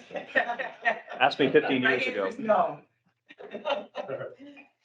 Well, I did, I left it where the other ones were, but just to give you an idea. So these are all BMP traps, they were all tested. Comment from Brenna, but I. Oh, I'm sorry. Yeah, the cable restraints, I think that's probably fine because those are off the table, right, for this discussion anyway. I'm not talking about tables. Right. I'm trying to explain BMPs and the research Yeah. we done, and then the consequential writing of the BMPs related to being species specific. So they're very relevant because they were a device we tested. Right? That's my only premise. I make no premise that these should be legal or illegal in Vermont. That's not the premise of the conversation. It's how BMPs were written and tested towards selectivity, animal welfare, all those things. So you can picture a cable device right here, curled up, right? It looks like a shoelace. So all these devices are tested. This one's a killing device, right? This is a body gripping trap referred to as a Conabear, which is a brand like Ford or Chevy. All right, that's the largest one. That's the beaver size. That's approved for several species. It's a 1.5 padded soft catch trap. It has a lot of the features that are in, well, they're in the NTA's or VTA's narrative, but that's not what I want to show you. Just, it's a device. Now, we could have wrote a BMP on this 1.5 2-coil Victor soft catch trap, which actually has a patent on it. But we didn't. We wrote a BMP for each species. This device is a BMP trap for 4 species. When you put 2 more coil springs on it over here that make it stronger, it's actually a device that's approved for 6 species. So the BMPs aren't specific to species. The devices were tested so that there's a portal you can go in on the AFA website and type in 2-coil, padded, Victor, Oneida. It's one of the traps listed, tested. There's all the species that it's a BMP trap for. So it's not just species specific. The traps were tested to what were called suites of species, try to get sample size, 20 animals in each device across the different species, foxes, gray foxes, red foxes, coyotes, et cetera, bobcats. So that you'll see many of the coyote traps, bobcat traps, fox traps, all have the same traps that are approved for BMPs. Okay, so it's not, well, the trap can only be used on a coyote. Trap can be used across multiple species. The trapper, whether you already have these in inventory or you're about to buy them, just look up the trap and it'll tell you the suites of species that it's good for. And that was my real main point. That's how the research was conducted over the several decades and tested, so that if you caught a coyote, even if we were testing this primarily on coyotes, but you caught a fox, it wasn't a non-target because it was a fur bearer. And that's how trappers approached trapping during the open season. And we were able to build up sample sizes to determine its value for the 5 criteria for multiple species. You caught a great blue heron, that's a non-target, and it's not relative to foxes or coyotes, but it is informative to how the trap functions, right? So this trap is an approved BMP trap in the beaver BMP. The cable restraint device that you're all using your imaginations on is also approved as a device in the BMPs. And this is a Hancock trap, which is a live restraining trap, which opens up with very powerful springs and catches the beaver alive. It's also an approved BMP trap. So they're very different in size and functionality, but they're all tested for beaver and then for any other relevant species. But you're not going to catch a mink in this trap ever. Well, I can't say never, but generally ever. So some of them by nature are only going to be very limited to a couple species. So you could say, well, those are species specific. This is an egg trap. I don't know if you've ever seen it. It was invented by a veterinarian about 25 years ago. It's a species specific trap and it's primarily designed for raccoons. And most of these traps function by depressing a pan. This one, these have triggers. This one has a little post in there that you put a marshmallow on, and the animal has to reach in and pull it, so it triggers in a different way. So really, raccoons and possums are pretty much the only species. This is called a species-specific trap by the veterinarian who manufactured it, because that you won't catch a coyote or a fox in here. They need to depress the device, and these are not made that way. So there are some of the devices that are indeed very species-specific by a very unique design and functionality, usually in how it's triggered. But other ones, or by its size. But the intent of the BMPs was to be suite specific towards multiple species, not species specific towards the devices. That was the point I was trying to make. The sizes alone will make some of them more selective towards other species or less so towards species. This is the smallest size biotriggering trap. They all weigh different weights. They all cost different amounts of money. They all, you know, if we were going to go catch beaver and we needed a dozen of these traps, they're going to weigh more and cost more than that trap. And so if I was going with Sean, I'd have him carry those traps. And they cost a different amount of money. But that was just visually what I was trying to get across in that email about species specific. They're written so there's one for every species. The devices were tested so there was application across many species. That was it, Kim. Any questions for Tom about the species specificity part of it? And I apologize if that was overly simplistic. No. Simplistic enough for me. I got it. I understand what you wrote, you know. Well, thank you, Rob, for admitting that. That's very nice of you. Yeah, I'm a visual. Yeah, visual helps sometimes. Okay. So the only other issue that came up last time, and I think actually probably came up in between, was, Mike, I think you asked that we revisit the question around the legitimacy of the research. And, you know, I think we had that conversation in the past. I think, correct me if I'm wrong, but I think there's a few organizations that do not consider it legitimate. And so I don't think we really need to have that conversation again, except to say that I think it's fair to say, and Senator Bray, you can correct me if I'm wrong, but the legislation reads, recommended best management practices for trapping that proposed criteria and equipment designed to modernize trapping and improve the welfare of animals subject to trapping programs. The BMP shall be based on investigation and research conducted by scientists and experts at the Department of Fish and Wildlife, and shall use the best management practices for trapping in the United States issued by the Association of Fish and Wildlife Agencies as the minimum standards for BMP development. So I think we need to acknowledge that there are people that have concerns about that, but I also think, and I hope that we can at least move forward based on the way the legislation is written and use the BMPs as they were developed by the Association of Fish and Wildlife Agencies as our baseline for making some recommendations. So, I mean, I guess I ask if everybody's okay with that. We will acknowledge in whatever report we give to the board that there were at least two, and I don't know, Rob, if you guys have concerns about the legitimacy of. Leaving that aside for a moment, as far as like what you just said, basically within the context of this working group, I'm fine. Okay, all right, thank you. So, you know, if you're okay with that, Mike, I just assume kind of move us forward and not re-debate that. I think it was a point of order that there was a wording that was in there that if we come to an impasse, that a vote could be used. Yeah, So that we could move ahead. yeah, And unless somebody else can come up with a better piece of work than the BMPs to look at and to say, okay, I'm gonna weigh these. Why not go with a standard that is the gold standard? okay, and I mean, regardless, I think that's the only thing we've got right now, so we'll base it on that. Senator Bray, go ahead.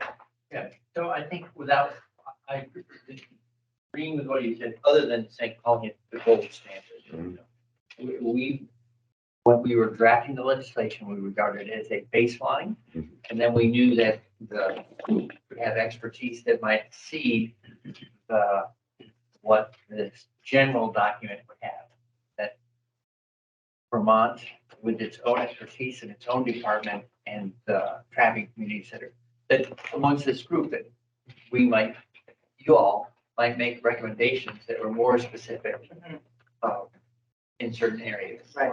And so rather than characterizing something as the best or not sufficient, I would just say we use that as a pricing pump. Start with that and then develop expertise in the group and in the department and carry on from Great. Okay. I don't think we need a vote on that. I think if everybody's comfortable, I appreciate your clarification, Senator Bray, and we'll move forward with that in mind. Kim, I think we also had a hand from. Oh, yeah, you're okay, okay. Okay, so I think we will take a break for dinner, right on, look at that, 6:35, right on time. Those of you who, are the pizzas, where's Chris? Oh, pizzas are here, perfect, are they not here? Oh, all right, so they're 5 minutes late, we're on time, huh? Is there anything you want to pick up? Well, you know what we can do, maybe we'll begin, because right after dinner, we'll have the two presentations. The first one will be from HSUS, POW, VWC, and the second one will be from the VTA, VTC, VTFS. We have, I think the POW, HSUS, VWC sent us something in writing. The VTA, VTC, VTFS did not. But I'm assuming you're going to do something verbally, do a little presentation verbally? Sure. Okay. Which puts some of us at a disadvantage because we don't know what that's going to be. But I think if you guys don't mind, do you mind if I give out what you sent in? Because I don't think anybody's had a chance to really look at it. Okay, and are you gonna do it, Joanne, or? I didn't know we were doing a presentation. Yeah, I mean, I can do it right from here and just read. through Yeah, it. I mean, it's Sure. not, you don't have to do like a stand-up PowerPoint, right? Sure. We're not asking you to like orate. You have sent out. You want a presentation? Yes. Okay. He's gonna make you take the mic and go. All right. All right, so I'm gonna give that out. And then you guys can look it over, if you don't mind, before you do the presentation, so they know what you sent in. And I want you to just take one of each and pass it around. While Kim is giving that out, I would just say that for anything like this in the future, recommendation from staff who are organizing that we, ask for in the report, and a document to share out to the group, it's really important that if that doesn't work for everyone, the concern be raised soon, so that we can adjust our agendas. Otherwise, we really want to go with what we suggest and count on people to let us know if what we're suggesting isn't going to work. So I just wanted to remind everyone.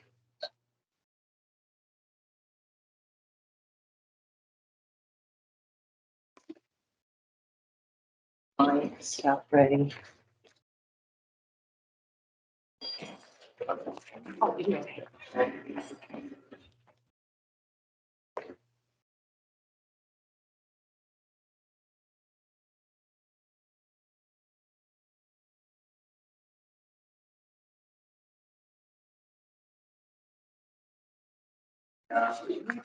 Advice, wait 2 hours, I like that.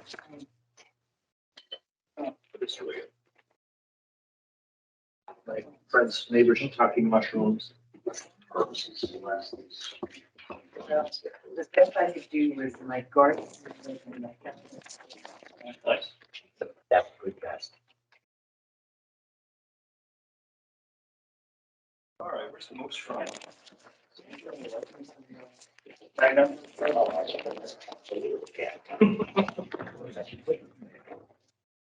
I remember a guy 20 years ago getting 2 moose in the same day up there in the kingdom. He was in Island Pond, he was driving, like, boom, hit a moose, bad day. A few hours later. It was. Okay. Okay, no, you don't have to. I mean, I'm joking, No, but. no, it's, I guess, we should. Tongue in cheek. And because Senator Bray is here, I guess, as we approach this discussion, seems self-evident to me, it's like, sure I'm on the right page, that what we're discussing with this bill is the effect of traps on animals. Pets and wild animals who want to make things more humane. Say, when it was not, as far as I know, having anything to do with humans being hurt. Trapped, specific to animals, animal safety, animal welfare. And I make this rambling point only because as we start looking at section 4 of the bill, it lists trails, it lists festival roads, it lists parks, it lists recreation areas, or anything else where people recreate, to paraphrase. So recreation is, as a hunter, I'm recreating all over the forest.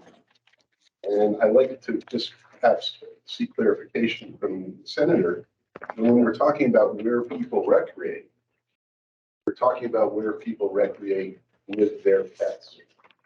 And I appreciate the question. I think we may not need to go there because I think at the last meeting, we agreed that we were talking about, or the consensus was that we were talking about state-owned lands except for WMAs. That was what the group agreed to at the last meeting.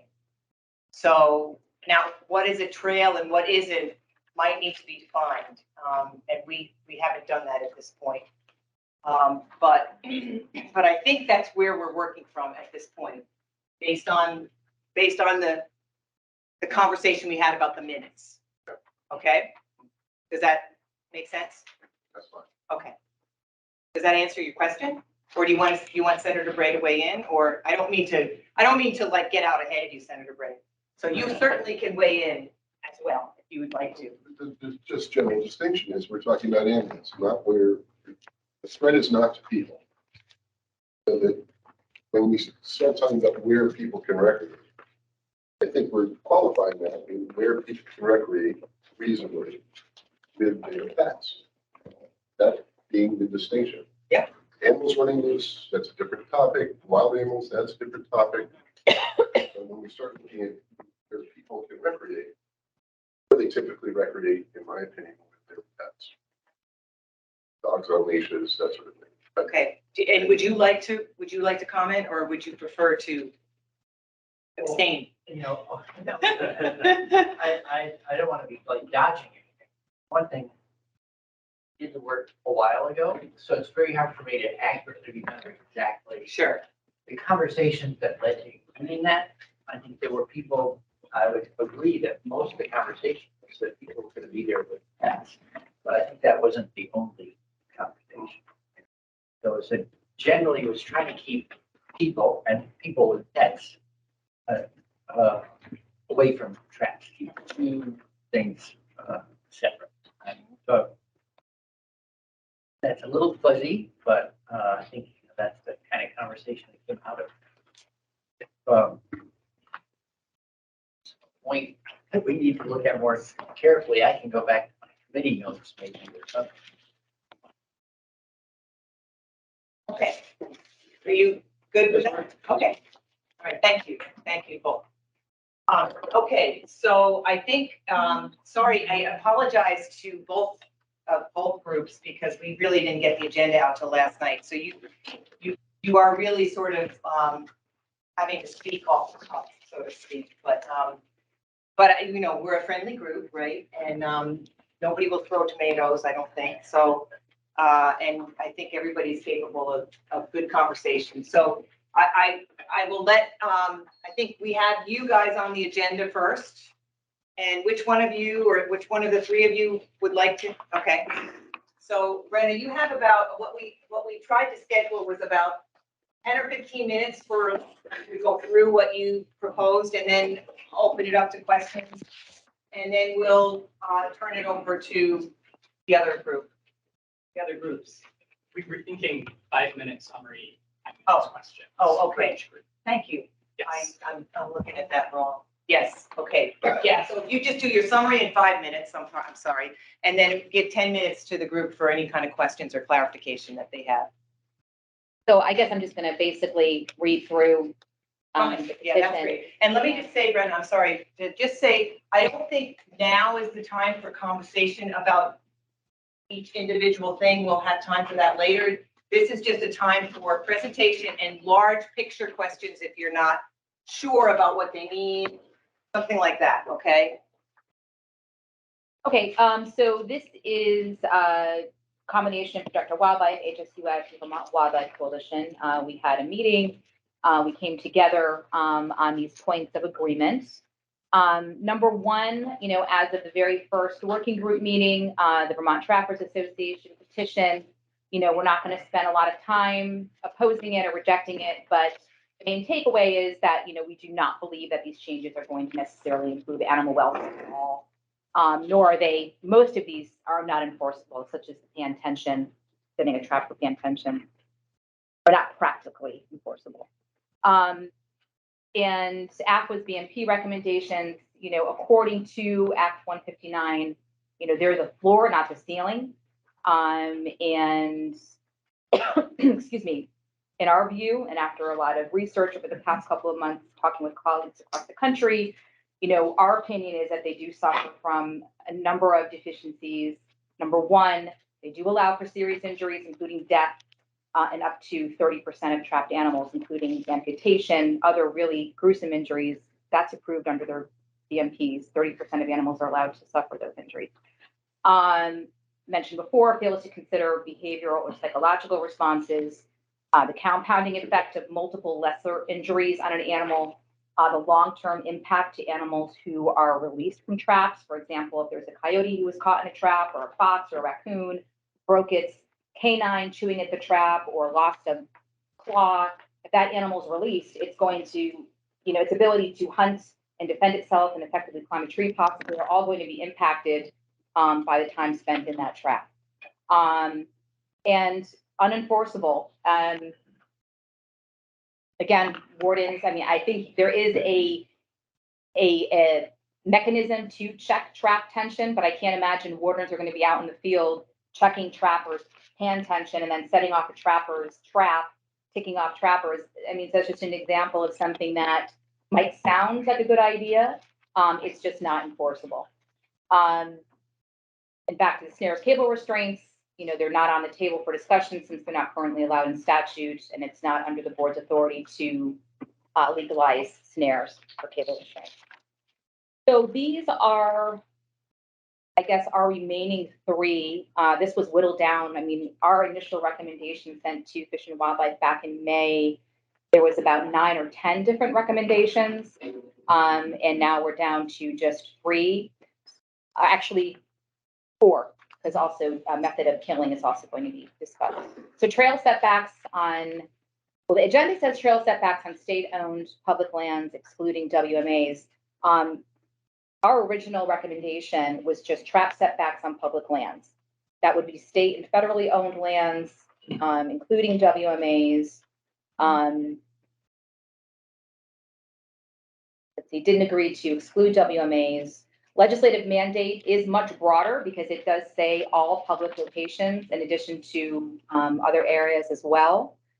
It was mentioned that, trapping equipment funds Pittman-Robertson. It actually doesn't, if that's, makes a difference to anybody. And WMAs, are used by hunters and their bird dogs and other types of, hunting dogs. Trap setbacks might be appreciated by other stakeholders other than wildlife protection groups, especially since some of the trapping and bird dog seasons do overlap, including partridge or grouse. In a way to simplify it, since we have all these different locations, we've got public lands, public locations, class 4 roads, picnic, campgrounds. In order to simplify it across the board, we recommend a 500-foot or more setback for public, this is legislative mandate for public trails, class 4 roads, playgrounds, parks, and other public locations where persons may reasonably be expected to recreate. That way we make it consistent. Whereas our original recommendation that we sent to the Fish and Wildlife Board back in 2019, had it based on where the location was.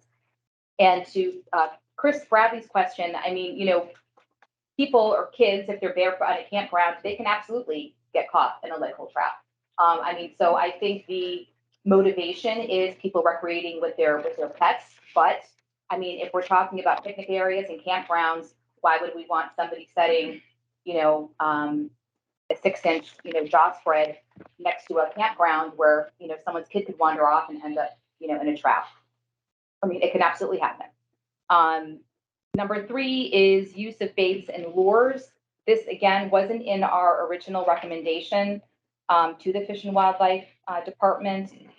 This has kind of been whittled down a bit to prohibiting baiting a trap with meat or other animal-derived products if the bait is visible from the air. This whole section has to do with mitigating the incidental take of mainly raptors and other birds that are protected under the Migratory Bird Treaty Act. And if it's okay with the working group, I really am not even, I don't want to spend a lot of time deliberating this because the U.S. Fish and Wildlife Service, I think, is really leaning on state fish and wildlife agencies to figure out how you are going to update your regulations to reduce the risk of incidental take of migratory birds. I mean, other states like Maine already have regulations requiring setbacks from trails if you're using flesh bait. I think it has to be 50 feet away from the trap and buried. Vermont currently has no regulation.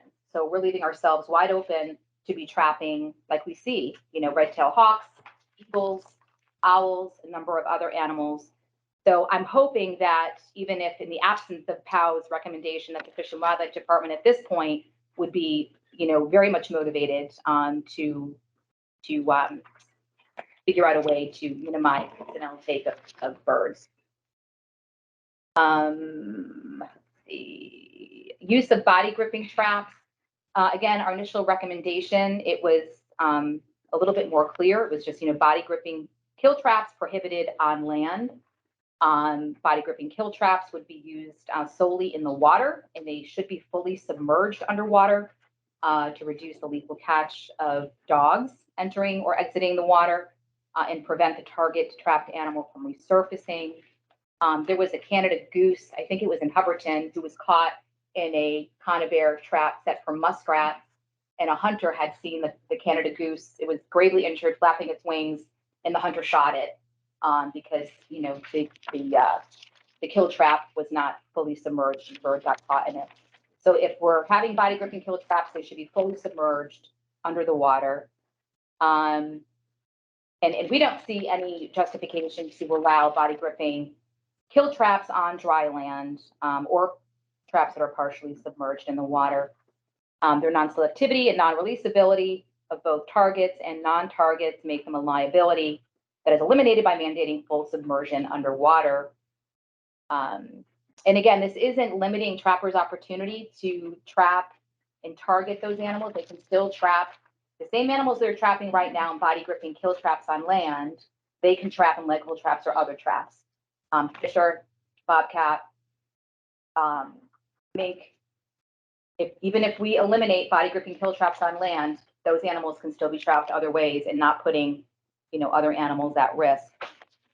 And then, we're not going to see any more incidental kills of bobcats during fisher season because bobcats are getting caught in these body gripping kill traps outside of their short season in December. And almost done.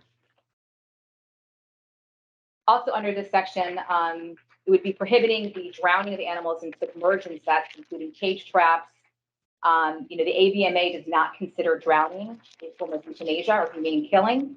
So, we're concerned that we're allowing a type of trapping that is not approved by the AVMA, which is a pretty conservative organization. They're not even close to being an animal rights kind of outfit. They're pretty conservative in their positions, and they do not condone drowning.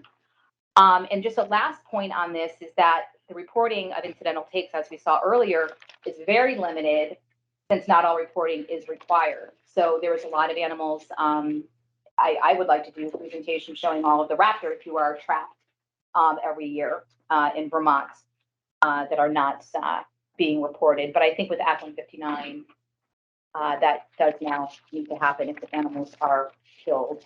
Non-part animals are killed must be reported now, thankfully. And then, evidence, right? Because we often hear, oh, this doesn't happen. How often does this happen? it does happen. So the coyote here was killed in a body gripping kill trap, a smaller trap set for Fisher, Killington. The coyote went in to investigate the baited trap.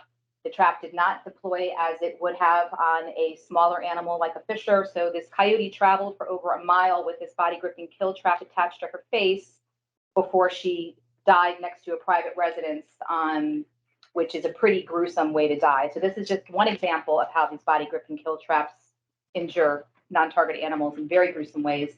And then this cat in Fairfax, Vermont was found by a veterinary technician. Lucky Cat in Fairfax, Vermont had a body gripping kill trap attached to his leg, and the leg required an amputation. And, there's more examples as well.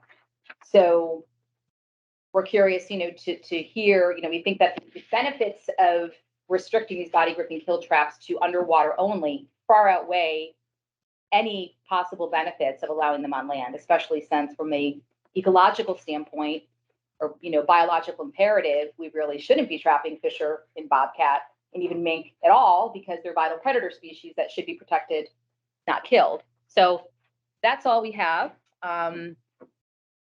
And the method of dispatch, I guess, will be discussed at a different time, but we also included that as well. We are committed to gunshot to the head is the only allowable method of killing a trapped animals, with carve-outs for nucos who are currently authorized to travel with the trapped animal off-site to kill it if they're not able to within a city or other jurisdiction that doesn't allow firearms. Okay, thank you. Any quick overarching questions for this group before we move on to the next one? Everybody understand? I mean, it's pretty straightforward. Thank you. It's very well laid out. I think if no other questions, we'll have a chance to have conversations around this, but if, I don't know who in this group would like to start or. I can go first. Okay. So I do apologize. I didn't submit anything in writing. Reason for that is that our association didn't really have time to discuss and come up with our key points on some of these topics. We haven't had a chance to meet on this, so I am just a elected official in a association of members, so I cannot just speak on their behalf. Okay. I'm gonna, if you don't mind, if you have recommendations, do you mind if I write them on the flip charts just so we have something to see? Sure. Okay. But I do want to talk about our petition. Okay. Yeah. Well, you could. That's the first. That's the VTA petition. That's the first one. So go ahead. Yeah. Well, I mean, we see it as actually animal welfare. I mean, we were following best management practices when we came through this, which we do see as a very good standard of animal welfare as it's been studied for decades. So that's why many of these items, some of them you actually saw with Tom's presentation, do help for the animal welfare when caught on the foot. So like jaws padded, laminated, minimum thickness, all that surface area that's going to be on the animal itself is a lot better for their health, as well as the offsetting. The clamping pressure is reduced, so he doesn't have quite as tough, tight grip on the foot itself. On the traps that Tom had, you saw the chain was at the base of the trap itself. So we are asking to have all centered chain attachments, and with that, that's our number 2, and with number 4 being there are at least 2 swiveling devices on the chain. That's really so that the chain can be free moving. So it's not going to be binding, it's not going to be twisting up, and it allows mobility for the animal that's caught. The trap can be adjusted for pan tension. This isn't setting a certain pan tension, but that does allow us to be a little bit more selective on the animals that we are trying to catch. So some areas where you might have one target species being all fur bearers that you don't want to catch, like I don't want to catch skunks in some areas, but I might set it a little higher for a coyote or something like that. So we do have the availability to do that.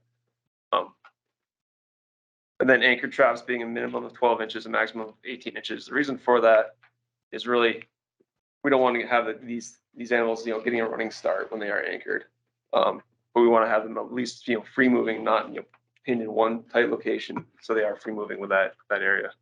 And then we'll put hold traps being set on land with a spread more than 6 1/4 inches as measured inside the jaws. Like I said, I see these points as being for animal welfare. That is allowing for more movability for the mobility for the animal that is caught. So they're not being caught and wired in one place where they can't move. They are able to move or free moving, so it does less damage to the animal, especially animals that can be released. So I do see it as animal welfare items, and we recognize that this is, you might call this anecdotal. Like a lot of people do use these traps already. However, making this a regulation and a change does actually make costs for trappers that are out there. Some trappers may not have these devices are set up this way. So it is going to, take time and effort that we recognize that we're putting this on our members. Some of our members may have not even seen this at this time, and we're going to be springing it on them that this is what we've done because we do believe in animal welfare as an association. But it will take time. It will take effort on part of our members to make their traps conforming this way. So we do recognize that as being an issue for our members, and we accept that issue. I have talked trail setbacks. As we left it at our last meeting was trails on state properties, non-WMAs. And there were some discussions, with New Hampshire, how it's not set on the travel portion of the trail. And the people that I do talk to, I can just speak for them now because I think this should be across the board. It's like we don't agree with traps being set right on the trail. Like we fully agree that our people should not be doing that as is. And so I do agree that would be a good starting point for sure. Like we wouldn't condone that, so we hope our members aren't doing that as well. We'll start that. That's like I said, I haven't gotten into further discussion with all of these items with our group as a whole. I've talked to some individuals, but I don't want to speak on all of their behalf. But that's one that I have. The individuals that I have talked to have been fully on board with, so I think that'd be allowable for the starting point. So, do you expect to be able to meet with your directors for the next meeting? yes, I'm hoping to meet with them. We're hoping to meet next Wednesday, so I can bring up some of these items. I have a very good opinion. It's only an opinion on some of their thoughts on some of the things that are being brought up, whether they think it'd be a starting situation or a non-starting situation. But again, I can run it by them further. Okay, so given that, I guess I'll ask the group. We had planned to break out into the green blue group and the blue group to sort of discuss the two proposals. I don't know if it's fair to these guys to do that without a full proposal from you guys. But we can either stay in the big group and have a conversation depending on what you think, how far you guys can offer without talking to your directors. I don't know. I mean, I don't know what's productive at this point to move us forward. I mean, me personally, I thought we're making progress with the setbacks last week. I thought we were making progress on that, and I feel comfortable with talking about that, being that it's based on how we left it last week. If it's opened up in a more broader situation, like we can discuss some of these things, but I'm not going to commit to anything. If that makes sense. Okay. So here's a question. Would it make sense, and we can either do this as the bigger group or divide into our two smaller groups, to try to talk about the VTA petition and the setbacks, to peel those two things off and have a conversation about those two things tonight, and to see how far we might get on coming up with some agreement around those two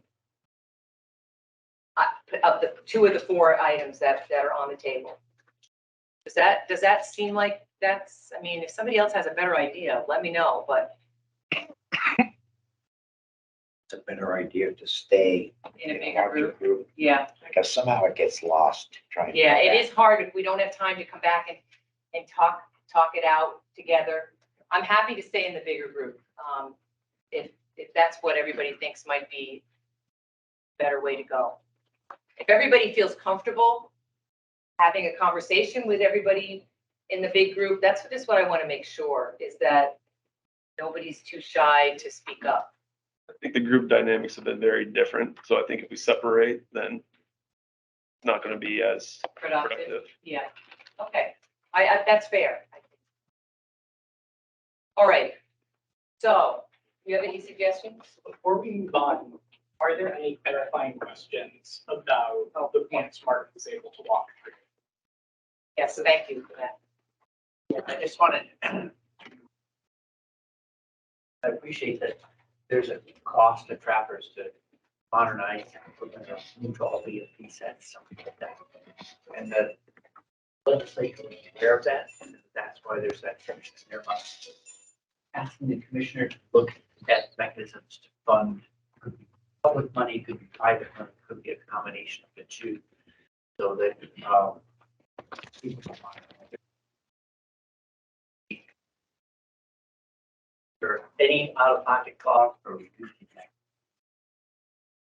That would be appreciated. Thank you.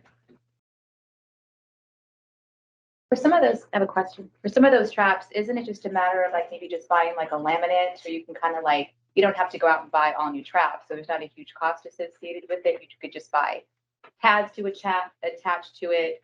It wouldn't necessarily be getting rid of all your old traps. You could actually order laminates online and modify your existing trap. They would have to do like for your car. Car online. Yeah. I just thought most trappers tinker with their traps a lot. Can you say that a little louder, Sean? Because I can't hear. Brenna is right, and yes, you can do that, but you still have to have the ability to do that. Meaning, there's a lot of people that can go online and buy parts to their own motor vehicle, myself included, but I can't fix it all. Yeah.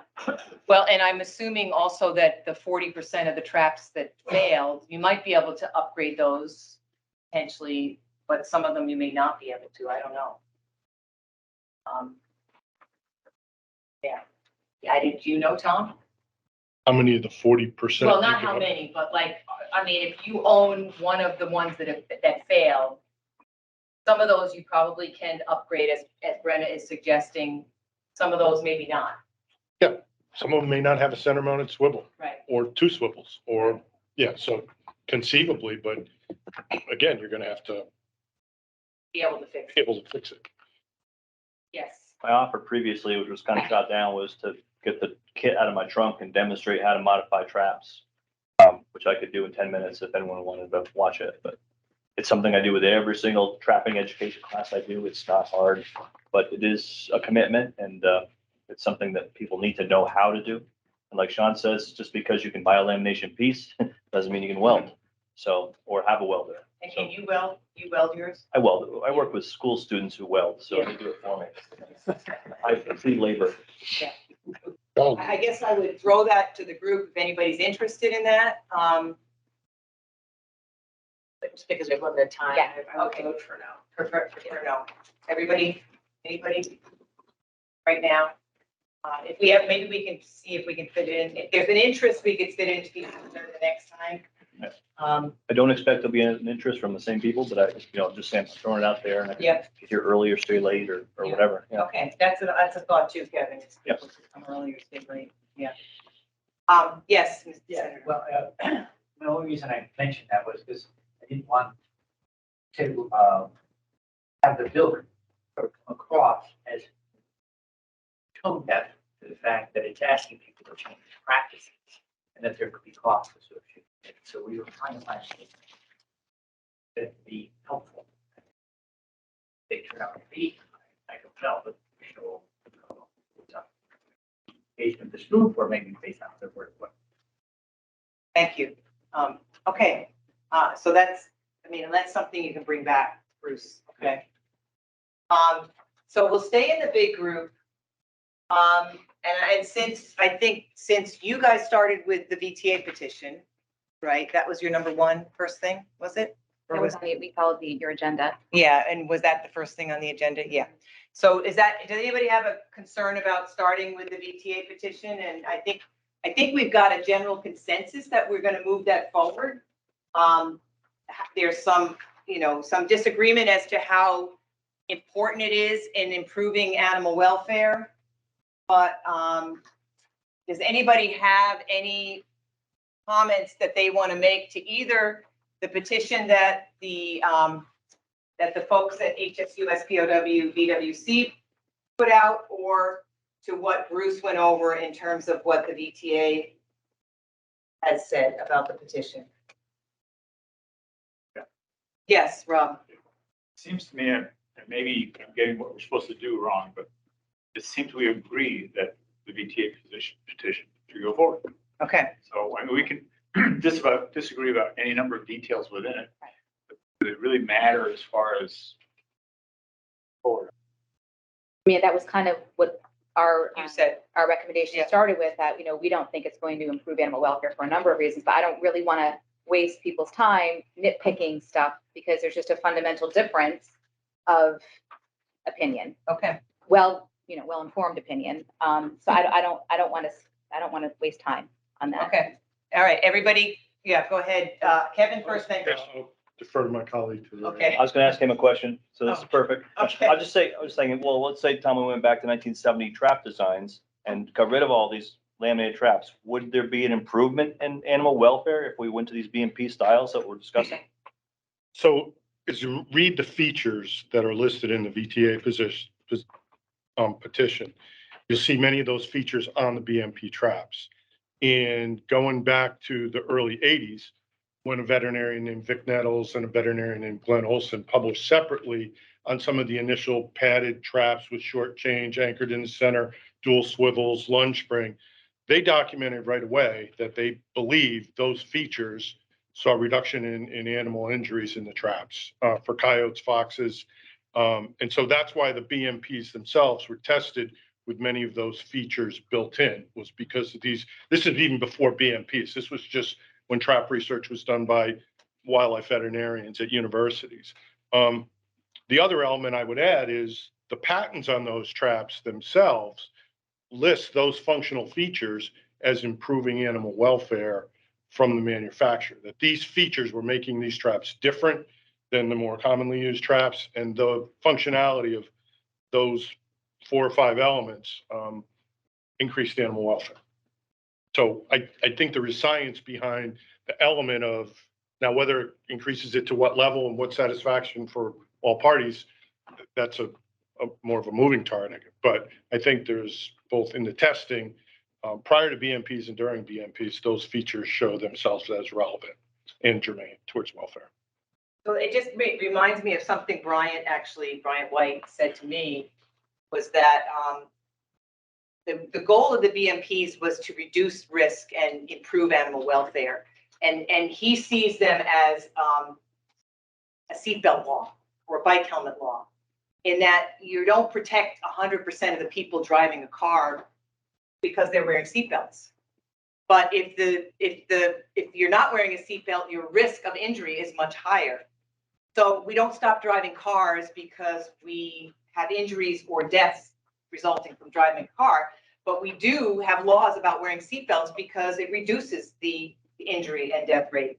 And that's what the BMPs were trying to do, was reduce injury, improve animal welfare. It may not be 100%. I think you guys are right. There is a percentage of these animals that are still going to have some injury, but it certainly does move the needle in terms of improving animal welfare and reducing injury rates. And that's really what was behind the research.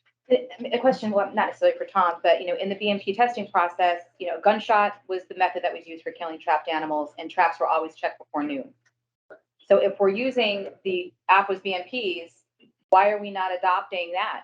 Trappers have to check their traps before noon, and gunshot is the only method of killing trapped animals.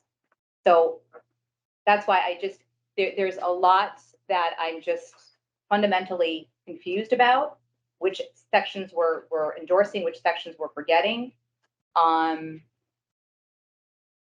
wasn't really a rhetorical question. If someone wants to answer it, I'm interested to know. But unless you're mirroring the same exact trapping protocols with the same exact experienced trappers who are out in the field during the BMP process, doing things the way they were done, you're not going to have the same results in the field. because you're not following the same protocols. You're not checking the traps before noon. You know, I talked to Carter Niemeyer. He's been a trapper for decades. And he said, you know, there's a reason why you check the traps before noon for a lot of species, you know? And so there are certain non-trap specific protocols that we could adopt that might make a difference. But if we're just solely focusing on, you know, swivels and anchors and, you know, no traps larger than 6 1/4 inches, that's why, I mean, I'm not going to oppose those. I don't think it's going to make things any worse, but I think that there's so much more we could do that hasn't been discussed. So, and that 6 1/4 trap that, or let's say, yeah, 6 1/4 inch trap, what happens if it's baited and it ends up catching a raccoon? You know, raccoons, they're one of the animals that are known to self-amputate. So, I mean, that trap might be great for a coyote. It might improve welfare for a coyote, but it's not going to improve the welfare of an opossum that gets caught in there that chews its paw off, or a raccoon. I mean, there's studies that show that. That's not hyperbole. So I just want to make sure that people are aware of, yes, this sounds good, and I don't think it's a bad thing, but I think in real life practice, based on results, on studies, it's just, there's a lot left unknown. I would just like to clarify that, if you don't mind. We're not saying the fact that not every trap out there is 6 1/4 inches. That's like the largest that you can have there. But we want it to be all encompassing of what is available. Like if you're trapping for fox or something in December when you catch bobcats too, you might want something a little bit larger for those species. So to think that every trap out there is 6 1/4 inches because it's as big as we can do, it's not the case at all. Oh, no, yeah, I hear you. I wasn't suggesting that, but I'm just suggesting that somebody puts a 6 1/4 inch trap out and it ends up catching a raccoon or a smaller gray fox. You know, the injury to that animal's paw is going to be a lot greater than it would be had the target animal got caught. So there's all of these nuances that are not fully vetted out and discussed, and I just don't think we could spend weeks talking about this. You know, that's why I just. Anybody else? Yes, yeah, Tom. Well, I mean, those are good points. I would just add a few more background information, not trying to refute anything. But the idea behind gunshot to the head was these animals needed to go to veterinarians for an assessment of the trap event. So the trapper was using a gunshot so that it's a very identifiable wound for veterinarians later on to know how the animal was dispatched. So the idea behind the protocols were check your traps daily. The protocols were try to get them all before noon, but when you're catching animals and resetting traps, it was still on a daily check, but the protocol was they were trying to get there before noon, given the number they have. So that's just sort of background towards the method. But yes, when AFWA tells you we recommend using these BMP traps, it's within the context of what a daily trap check. And not every state has that. But that's where we would expect those devices to give you that kind of welfare value. And then you brought up raccoons. That was a huge issue for over a decade to try to deal with foothold traps on land related to raccoons. Most of the traps that failed the BMP process were related to raccoons. So a lot of those 41% didn't make it for raccoons. That's why they're not BMP traps.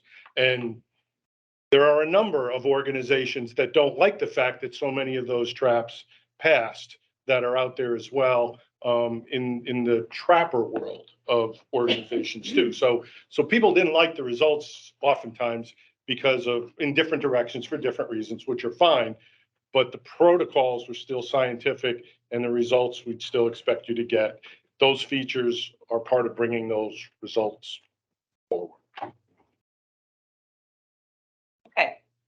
I don't want to, well, yeah, Joanne, go ahead. Just to piggyback on what Senator Bray said about funding for replacing the traps, I know one issue that I've seen by email that we haven't really discussed is funding for game wardens and funding, Fish and Wildlife. Could that be something? I don't know if that goes here, if it goes in the parking lot. Yeah. I just want to make sure that we. Yeah, good, because that did come up, and I don't know, it's in the minutes, but I will put it in the parking lot. Thank you for reminding me. About the kayak tax. I think we're asking a lot of wardens, and we're already stretched. Okay.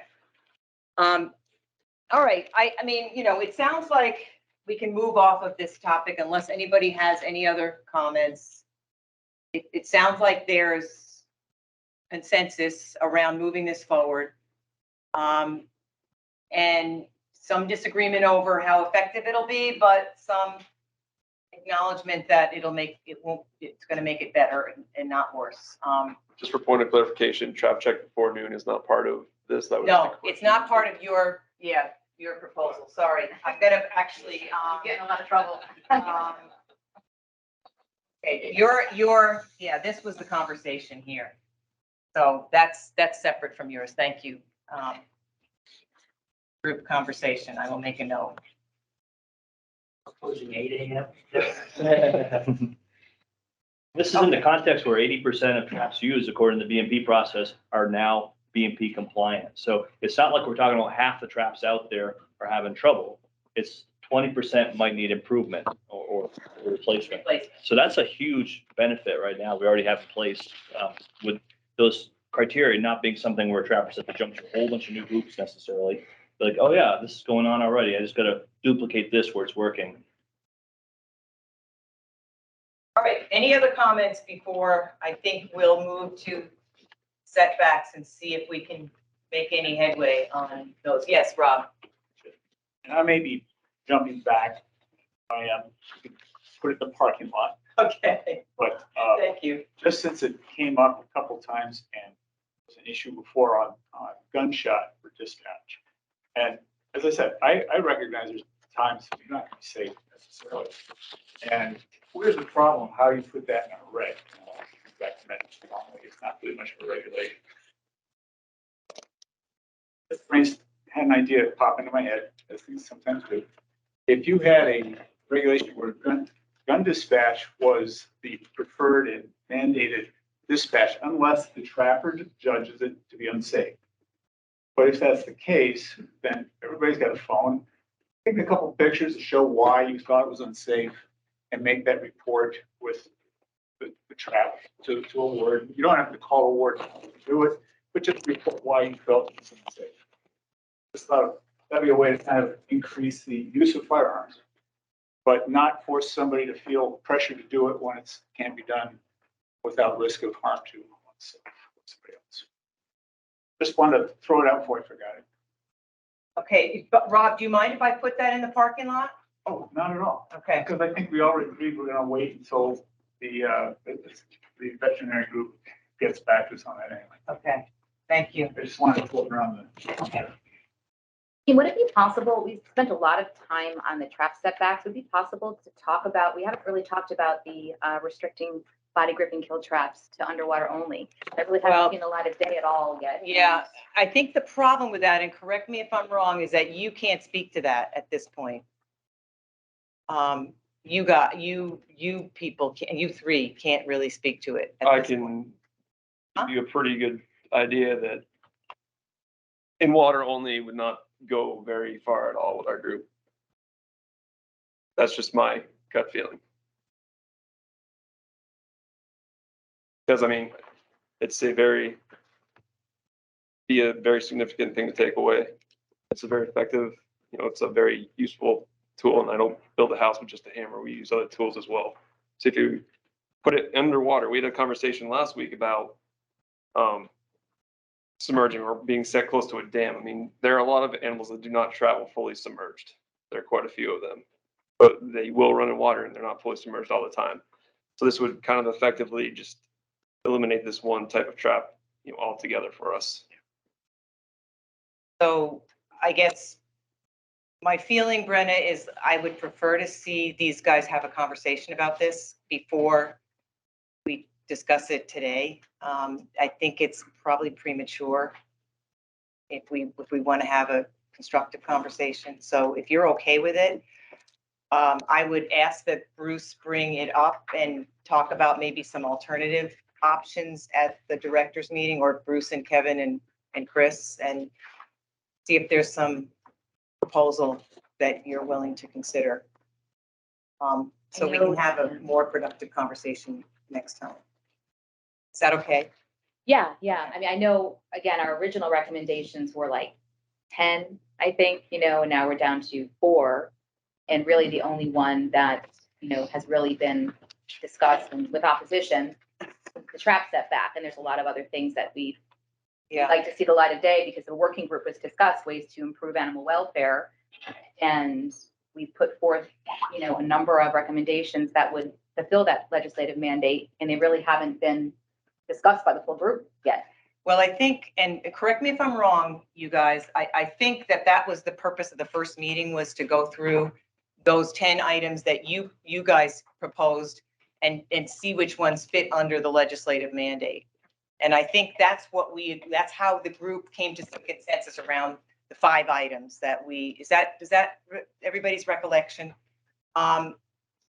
So, it's the process that we chose to go through, and I hope that we're still okay and on board with those 5 items. And at least get through those. Let's get through those if we can, if that's okay with folks. Were you going to say something? I just have a suggestion. And if we have what, 40 minutes? Yeah. We don't have to, if we're done for tonight, we also can, I don't want to waste people's time here either, so. I'm just saying is if we need to circle back with setback stuff, because at least there was a bit of confusion on that. And I think this lays it out for you guys pretty clearly, what you're looking for. Yeah. So if Trappers Association had time to look at this, all of this, and come back at our next meeting, and then discuss that stuff in the next meeting and just focus on setbacks for the rest of this one. Yeah, that's what I'm thinking. And maybe it's not even going to take the whole rest of the meeting. Right. But I appreciate your concerns, Brennan. We have beat setbacks to death. But it is something that I think we could find some common ground on. Maybe we have to move a little bit to the middle a little bit more on each side. But if we could get some of the details on the setbacks that we can agree to, I think that would be some progress.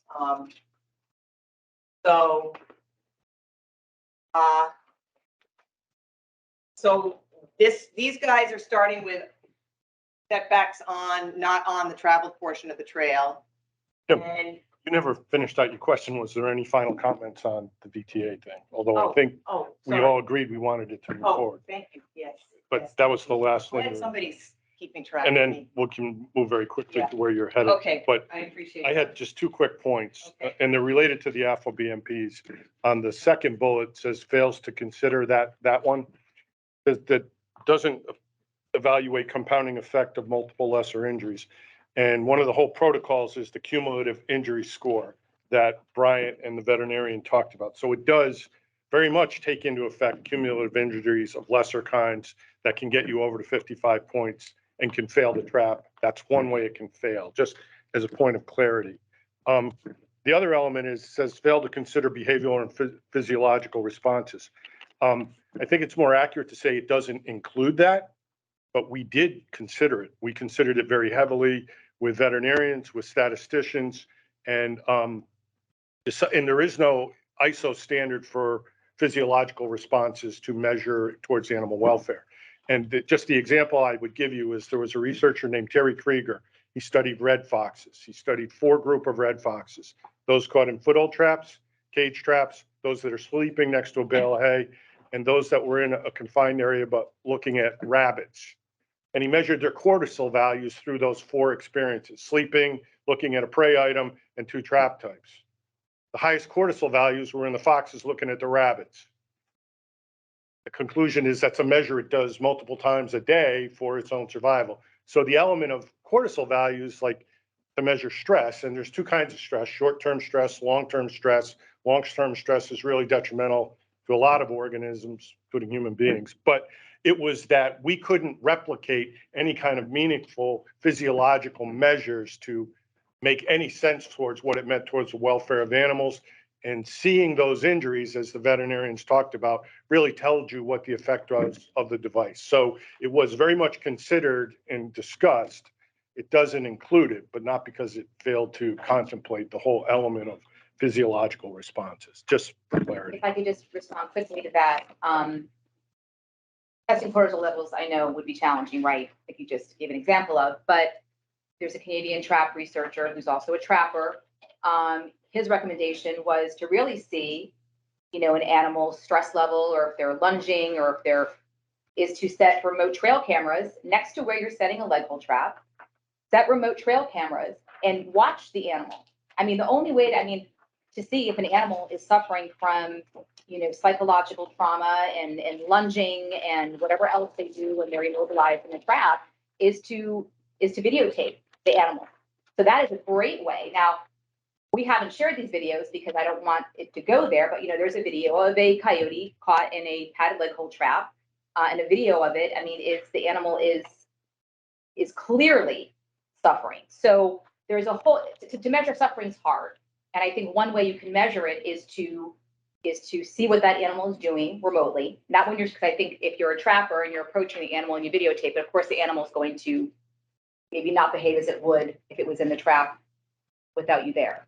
Is to set remote traps out and watch the animal in the trap, and I think that would be more indicative of, the psychological trauma. And the animals I've seen in traps, BMP approved traps, the animals look to be suffering greatly. So that's the other side to it as well. So I'm just going back to your original remark. Are you kind of objecting to the word fails as opposed to doesn't include? Yeah, we did, yeah, Fails has a connotation. it's purposely not included because it's not an ISO standard. And I've spent a lot of time with Canadian researchers doing exactly what you're talking about. And the genesis of those many days was you still couldn't tell the effect of the trap on the animal, with behavioralists and other people in the room, both underwater and in upland sets. And so, yeah, that was just the point of clarity. It did consider it, and it was excluded purposely as not being able to give us relevant information to be able to add into these 5 criteria that we have. Thank you for that. I think the public could probably make an informed decision just by witnessing an animal in a trap. You don't need. Just speak loud enough for Josh to What I- capture that, okay? So I don't think we need cortisol, studies and blood work and all that. I think the public could probably make a pretty well-informed decision on whether or not BMP approved traps are humane by watching the trapped animal. We haven't seen any of those videos. So, thank you. I think it sounds like, I just want to get some feel from the group. We've agreed, but as a group, to move this forward.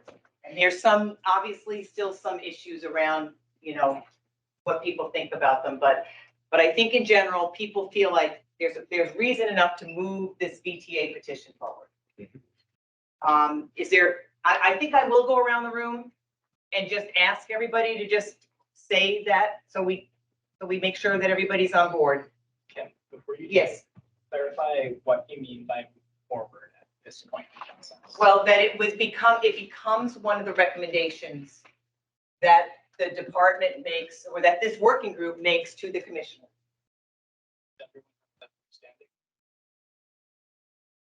Everybody good with that? Okay. I agree to move forward. Okay. I agree to move forward. So we got Mike, Kevin, I agree as well. I agree. Bruce, I agree. Mike Olson, I agree. Martin, yes, Joanne. You don't have to vote, Senator, if you don't want to. I don't feel like I should vote because I'm not really like a regular working group member. I'm just trying to hear this. If I can, listen and learn. That's fine, yes. I think it's maybe not appropriate, given that you are gonna have Will some, come to us. so yes, it's a little- yeah, I agree, thank you. Glad you were sensitive to that. Yes. Yes, okay. Great. Boy, thank you, everybody. I mean, we've made a little progress tonight, and I appreciate it. Okay, so let's spend, if you have it in you, I mean, we can either disband tonight at 8 o'clock. Or if you have it in you, we can start, no, what do you say? Go for setbacks. Yes. All right, you are, If you need to a 5-minute break. oh, people need a 5-minute break? Yeah. Okay, all right, take a 5-minute break. Hot in here. Go outside and cool down. It is hot in here. A lot more fun, trust me. Well, grab yours. Just an attitude.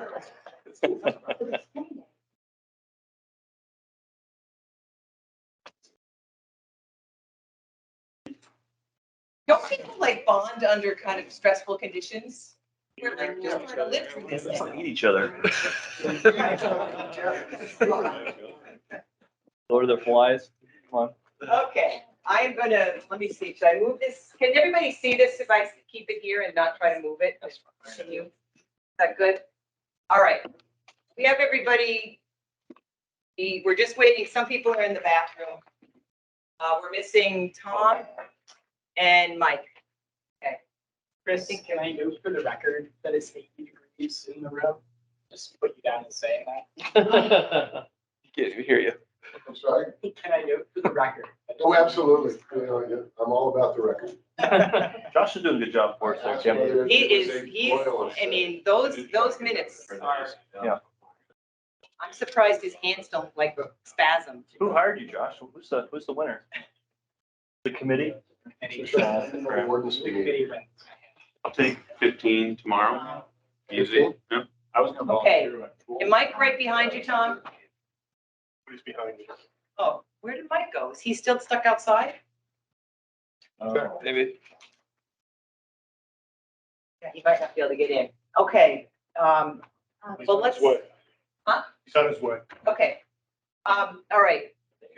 Yes, Sorry, just before we start on setbacks, I just want to get one quick thing on the record that I just shared with Joanne. Just to make clear, so we know that the commissioner is going to eventually take these recommendations and go to the Fish and Wildlife Board, go to the General Assembly. And that, the VTA petition had, 5 different items, recommendations that we said, sure, go ahead. We just want to make sure that the recommendations are comprehensive and reflective, right, of all different stakeholder groups. So I don't know how many recommendations are ultimately going to be sent to the General Assembly and the Fish and Wildlife Board, but that, we have time to consider, the remaining 4 recommendations that POW and PWC and HSUS put forth to be. so I just want to be, I'm not sure I understand that you want to address the 4 that we haven't agreed as a group to address. Right. I guess our position from the very beginning was that we're not going to nitpick with VTA's petition, under the hope or the assumption, I guess I could say, that, our recommendations were going to be hopefully incorporated, or at least a version of them. So I just want to make sure that whatever recommendations are sent, that they're, well-rounded. So, And not just, 5 recommendations going to. okay, if you have a response. to It's just that. a thought that I wanted to share about, I have an idea. Okay, good. The idea would be whatever this working group has to send to the commissioner, whatever additional things, tacked on at the end of it. Say, these are other recommendations from other sources, but this group didn't have time to get to them. Yes, that or, you pretty much fleshed those out in your petition, or like not even a petition, but in your letter. And we could either just add those in, or you could flesh them out further if you want.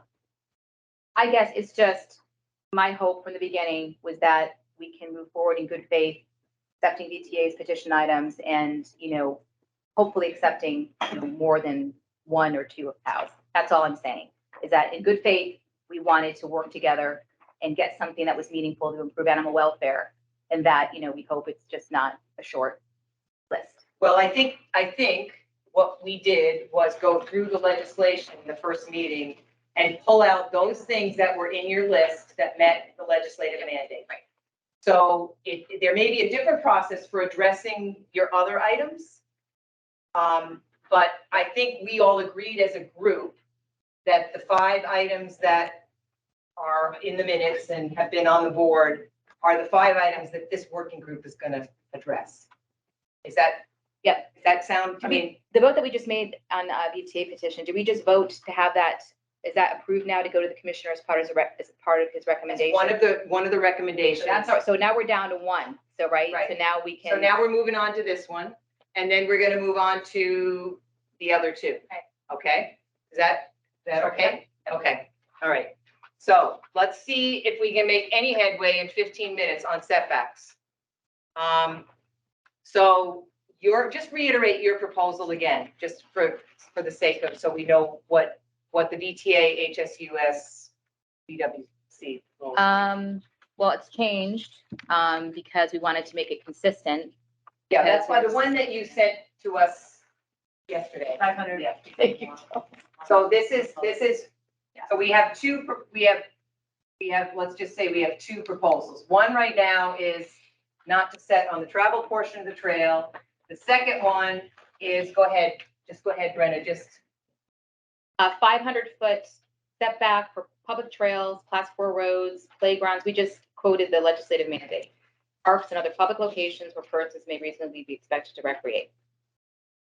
Make it consistent. Our original petition that we sent back in 2019 had different setbacks based on where. Yeah. So for number 1, I mean, does anybody really set traps on an actual trail? I mean, that's what you're coming at with for a recommendation. I mean, does anybody really set traps on trails? I say no, but you said at the meeting last week that one of your members took a picture of one on a trail, so that was coming from you. So I say I hope not. Yeah, no, I mean, on an actual gravel trail where you're walking. Is that the proposal right now, or that's just New Hampshire? No, this is the proposal that Bruce threw out. That we start with, I mean, that's Yeah, what New Hampshire said, and they're right next door, so. And then this is yours. So we're pretty far apart right now, okay? To be honest, we're pretty far apart. When we left here, I thought we're still talking about day trails, not on WMAs, so that was. That's my understanding from the discussion we had last time, is that we all agreed that it was state-owned lands accepting WMAs. That's what the group, now, those, a few of you weren't here, but is that everybody's recollection still? That's what the recording said, right, Josh? Has Catherine weighed in on that? I mean, because this could be challenged in Elkhart, right? I mean, because the legislative mandate very clearly says where it should occur. And it's not just on, state lands, it's other places as well, so. So I'm sort of challenged here by the fact that we had this discussion for a long time last time we met, and there was some agreement by the whole group. Nobody opposed the idea of state-owned lands excluding WMAs. I hate to sort of rehash all that over again, because then we're just going 2 steps forward and 4 steps back. We never voted on that, though. We didn't vote because I was trying not to vote. I was trying to do a consensus, which is why we're voting now, because consensus didn't work because people backpedaled from consensus. But we asked, does anybody disagree with this? Well, I wouldn't say, I think this was at the very end of the meeting, right? When Amy Sheldon kind of brought it up, and I don't think anyone backpedaled. I just think that we all wanted to go home. Well, I think, go ahead. I'll let you respond because you were the minutes. Minutes comment is we had roughly a 10-minute conversation about this point with multiple requests for clarity. So I think that's substantial enough that we can say no one objected to moving on state-owned lands excluding WMAs as the location of trails.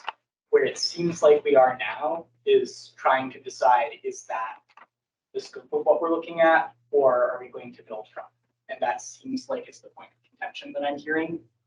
That contention, if so, is new to this meeting, and comments between this meeting and last, based on my records. Well, and based on the video. Yep. So, yes, Senator Bray. So sorry, I was unable to join you last time, and I don't want to undo it. But I would think, at if someone said, what do you mean by public trail? I might well include municipal trails, you know, so that's state owned. Yes, and we had the conversation about municipal trails.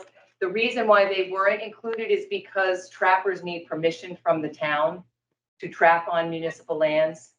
So the town can say, yes, you can, but only here, or no, you can't. That's the case, right? Well, yes, and that's kind of how we got down to state-owned, because in all of the other places, there is permission required by the owner or governing body of that. We were talking about places where permission is implied, meaning state-owned public lands. By buying the trapping license, you have implied permission for that, where everywhere else, you would have to get permission from someone to be even trapping there in the first place, which is why and how we narrowed it all the way down. On top of the fact, we started talking about, you know, what is a trail? You know, there is no well, that's not true.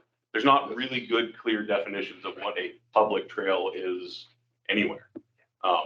Same thing with like class 4 roads. You know, you start talking about class 4 roads, when those class 4 roads are going through public or private property and a person owns that, then we're restricting what they can do on their private property because it's within proximity of that public road. So that's kind of how we got to where we ended up there. Thanks for that. And again, sorry, I don't want to take it off Yeah, track. no, that's a helpful question. Yes, Rob. I just have a question, a couple, but how about federal, like, if I'm thinking about the Long Trail, it goes through a whole mix of state, federal, and private lands. Do you need permission? I don't know. Do you need permission to trap on national forest? That would be the same. I would say generally no, but I'm only going to say it that way because it depends on the federal land you're talking about. Like Missisquoi Wildlife Refuge can theoretically trap there, but you need a permit from them to do it.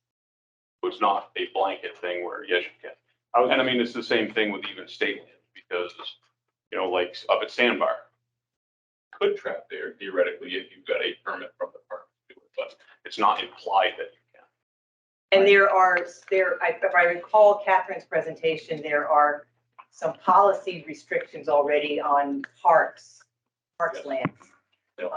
And I think it was maybe 500 feet It's yeah. around parks already. Yep. It doesn't specifically talk about trapping, it talks about hunting. But my other question is, if even a trapper has to get permission to trap on private land along the Long Trail, for instance, once they have that permission, if there's no setback in place for private land, then they could put those traps anywhere except on the trail. I'll grant that, but it seems still to not have solved the potential problem. There's no restriction at that point. And much of the Long Trail is private land. It's large swaths of it. So they would, correct me if I'm wrong, but if it goes through private land, they need permission from the private landowner. Yeah, but even if For the trapper, yes. Yes. there's no restriction on where the trap is placed relative to trail if there's no set. But the private landowner can say, don't sit. They could, yeah, but we're dependent on the private landowner to say so. Hopefully they would. And I mean, I grant that most trappers aren't going to don't want to catch hikers, well, hikers' dogs. I did the trail a couple years ago. Dogs are pretty ripe. They're all over the place on the trail, especially the side trails. That's just a thought. That's why it seems to me still of some utility to have some setback. I just think it's getting half, a very small portion of your job done if you restrict it arbitrarily to state-owned land.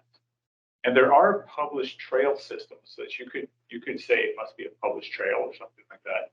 There are that would take off, you know, not worrying about some little access trail somebody's got on their private land. Published in the hiking guides, and then it's a public trail. I don't know exactly the extent of those, but you probably could cobble something together where it's not being, where it's easy to determine if it is a public trail. It's published in such and such a guide. So which one of you had your hand up first, Senator? The Senator. Okay, that's very smart of you, Mr. Brad. I don't know why. I mean, Mr. Bradley. Well, I was just gonna observe that the New Hampshire rule as a starting point, I think that sort of adds up to a 0 setback, right? Well, actually, New Hampshire, you have to have a permit by the state to trap on public land. So they're much more restrictive than Vermont. So trappers in Vermont can trap on any state lands, public lands, with just a trapping license. In New Hampshire, there's a lottery and permitting system, so the state knows who's out there trapping on public lands. So that's probably part of the reason why they don't have, setback. I was just trying to point out, if one of them is 0 and the other one's 500 feet, it's always my many times, it's like you start looking at what the proposals are, trying to figure out how they compare. Agreed. And like I said, that was a starting point. I'm not saying like, Yeah. I'm sitting there like, that's all. Like, we're definitely willing to converse about it. Mr. Brad. I put out an email on this to all parties on August 26th. I'm convinced that I'm convinced we can establish setback. Yeah, I'm overwhelmed by even opening my mouth here, but statute does speak to trails.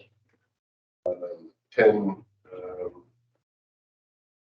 A&R, Vermont Trail System, is a Vermont Trail System in Vermont. And apparently, to your point, it lists specifically what's designated as a trail in Vermont, and there's input from that. Didn't you quote a? Yes, I did. Yes. 10 VSA 442, Conservation and Development, Vermont Trail System defines trails. Means land used for hiking, walking, bicycling, cross-country skiing, snowmobiling, all-terrain vehicle riding, horseback riding, and other similar activities, period. Trails may be used for recreation, transportation, and other compatible purposes. It strikes me that right off the bat, we need a definition for trail. Correct. What is a trail? It can't be just some little path that one person has walked on ever. So, and I came up with, specific to Mr. Kelly. Mr. Kelly was very, very concerned about it last meeting about the rail trail system. And how do we know what's a trail and what isn't a trail? Well, it strikes me, we already have guidance from statute that says these are the trails. So whether now we look at the New Hampshire rule or the 500-foot rule, at least we have a guidepost as what a trail is. I think the legislature goes on. I believe it's parks. Let's see if I can hang on here for a second. Class 4 roads, that speaks to, we have statute on that as well. In fact, if we look, and forgive me for jumping around here, if you look at 19 VSA 702, that's highways. We actually have statute 702, width of highways and trails. Right of way for each highway and trail should be 3 rods wide unless otherwise properly recorded. Any highway that has been designated as a trail prior to July 1, 1967, later becomes a trail, shall retain the same length. Well, it speaks that it cannot exceed 3 rods. 3 rods, a rod is 16.5 feet. 3 rods would be 49.5 feet. So basically from the center line of whatever this trail or class 4 road is, according to what this says the right of way is, just looking at right of ways, not even anything else, it would be approximately 25 or more specifically 24.75 feet from the center line. Off of that, it would therefore be at least what the right of way is. Now, in saying that, we discovered last week that there were sets that go under highways or class 4 roads, culverts, bridges. So you can't necessarily, in my opinion, can't necessarily say 24 feet from the center line or the edge of the trail when in fact nobody's going to be under that trail in a bridge or a culvert or something like that. So that might be something we want to consider. Or 25 feet could be straight down a ravine, and nobody with their animal or otherwise is going to go down that ravine, but yet it's still X number of feet away. So I'm rather adamant that we have to know what a trail is. We have to know what a trail is so these guys can say, hey, this is not right. This isn't kosher. It can't be left up to individual discretion. So we need a trail. Okay. We know what a class 4 road is. I think we know what a playground is. We know what a park is.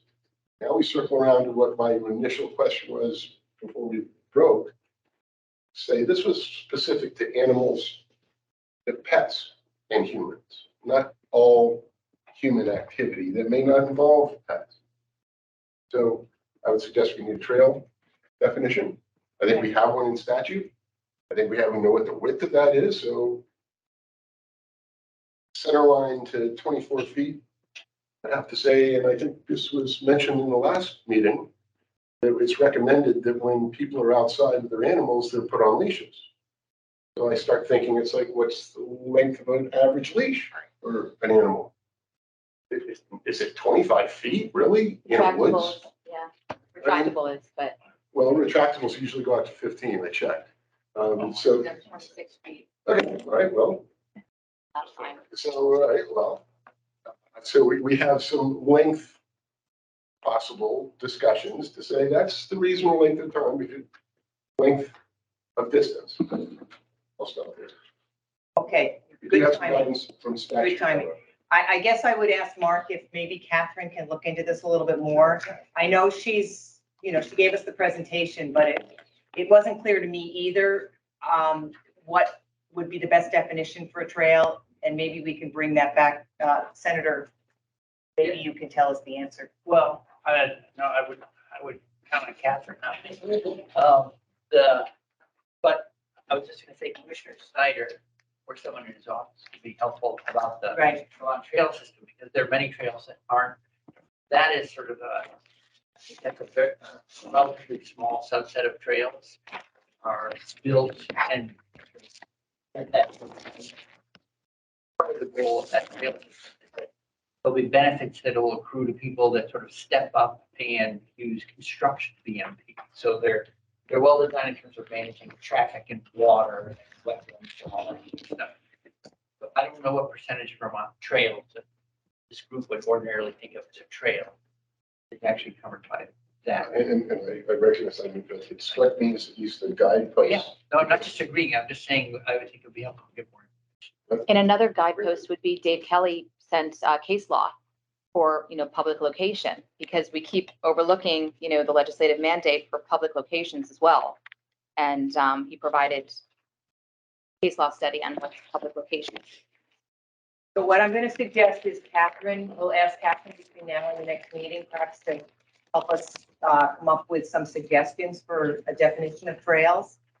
And then maybe come back next time with, I'm not asking you to throw out your best distance, but maybe you can come back with some suggestions. Yeah, and I just want to be very clear. I mean, it may have said that that's our proposal. That wasn't our proposal. I think we are willing to come off of 0.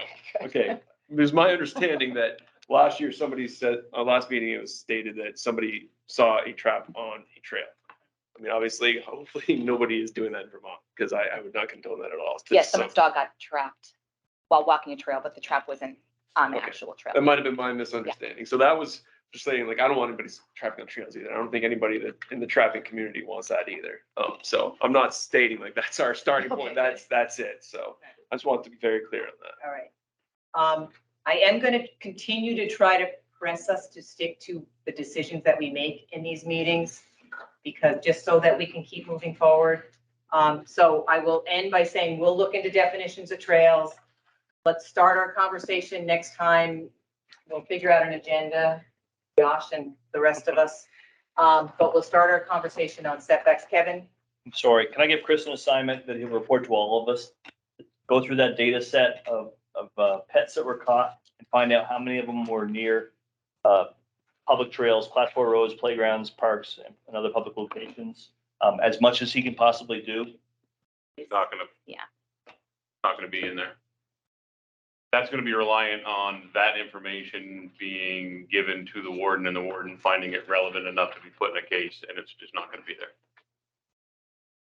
Because I added as much as I could, because I was gonna have a public trail system thing there, and it just, there were none. Okay. All that was listed was, one was on public land, the culvert, the rest all occurred on private land. But it didn't say where the people were, who's walking, I mean, 9 of the cases involved dogs just out and about by themselves, so. I think that data in itself is so important that most of these occurrences were on private land where the trappers had permission.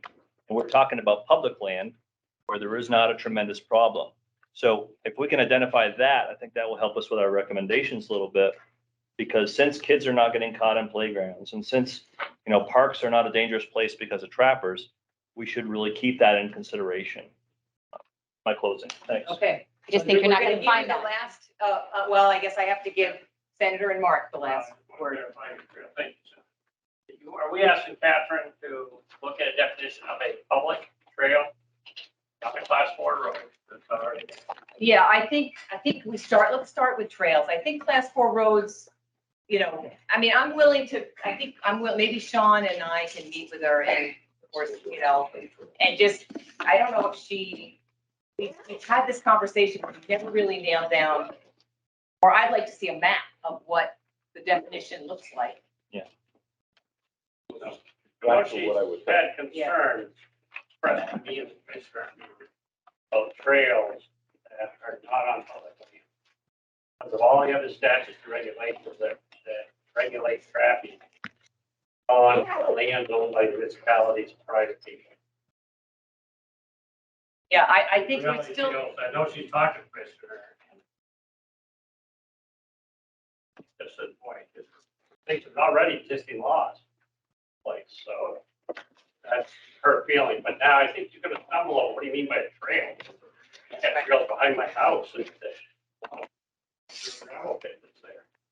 They made them, we got more of them through COVID, people now are making it. Landowners are graciously letting people walk through their land. I think we're not talking about private land. I think the conversation we had the last time was public lands. Well, that's why I asked that, Yeah. that's why I would say a Yeah. public trail. Public lands, Okay. excluding WMAs, But she's gonna struggle. Public- State land. state land, yeah.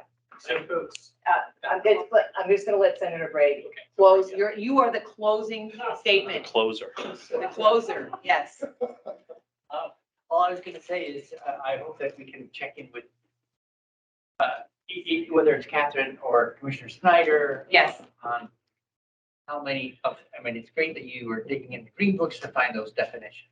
And, I just don't know that the Vermont Trails Network or system, whatever it's properly called, how many of Vermont trails are covered by that definition. We will add that to our list of things to do between now and the next meeting, is to talk to Forests and Parks. I think Catherine tried and didn't get a response before our last meeting when she gave a presentation, but we'll do that. I think we've got time now. Okay, I am going to cut it off there because we are 7 minutes over, and I apologize for that, in 80-degree room. And hopefully everybody will be here on the 27th. So do your best. Maybe we will actually close the loop.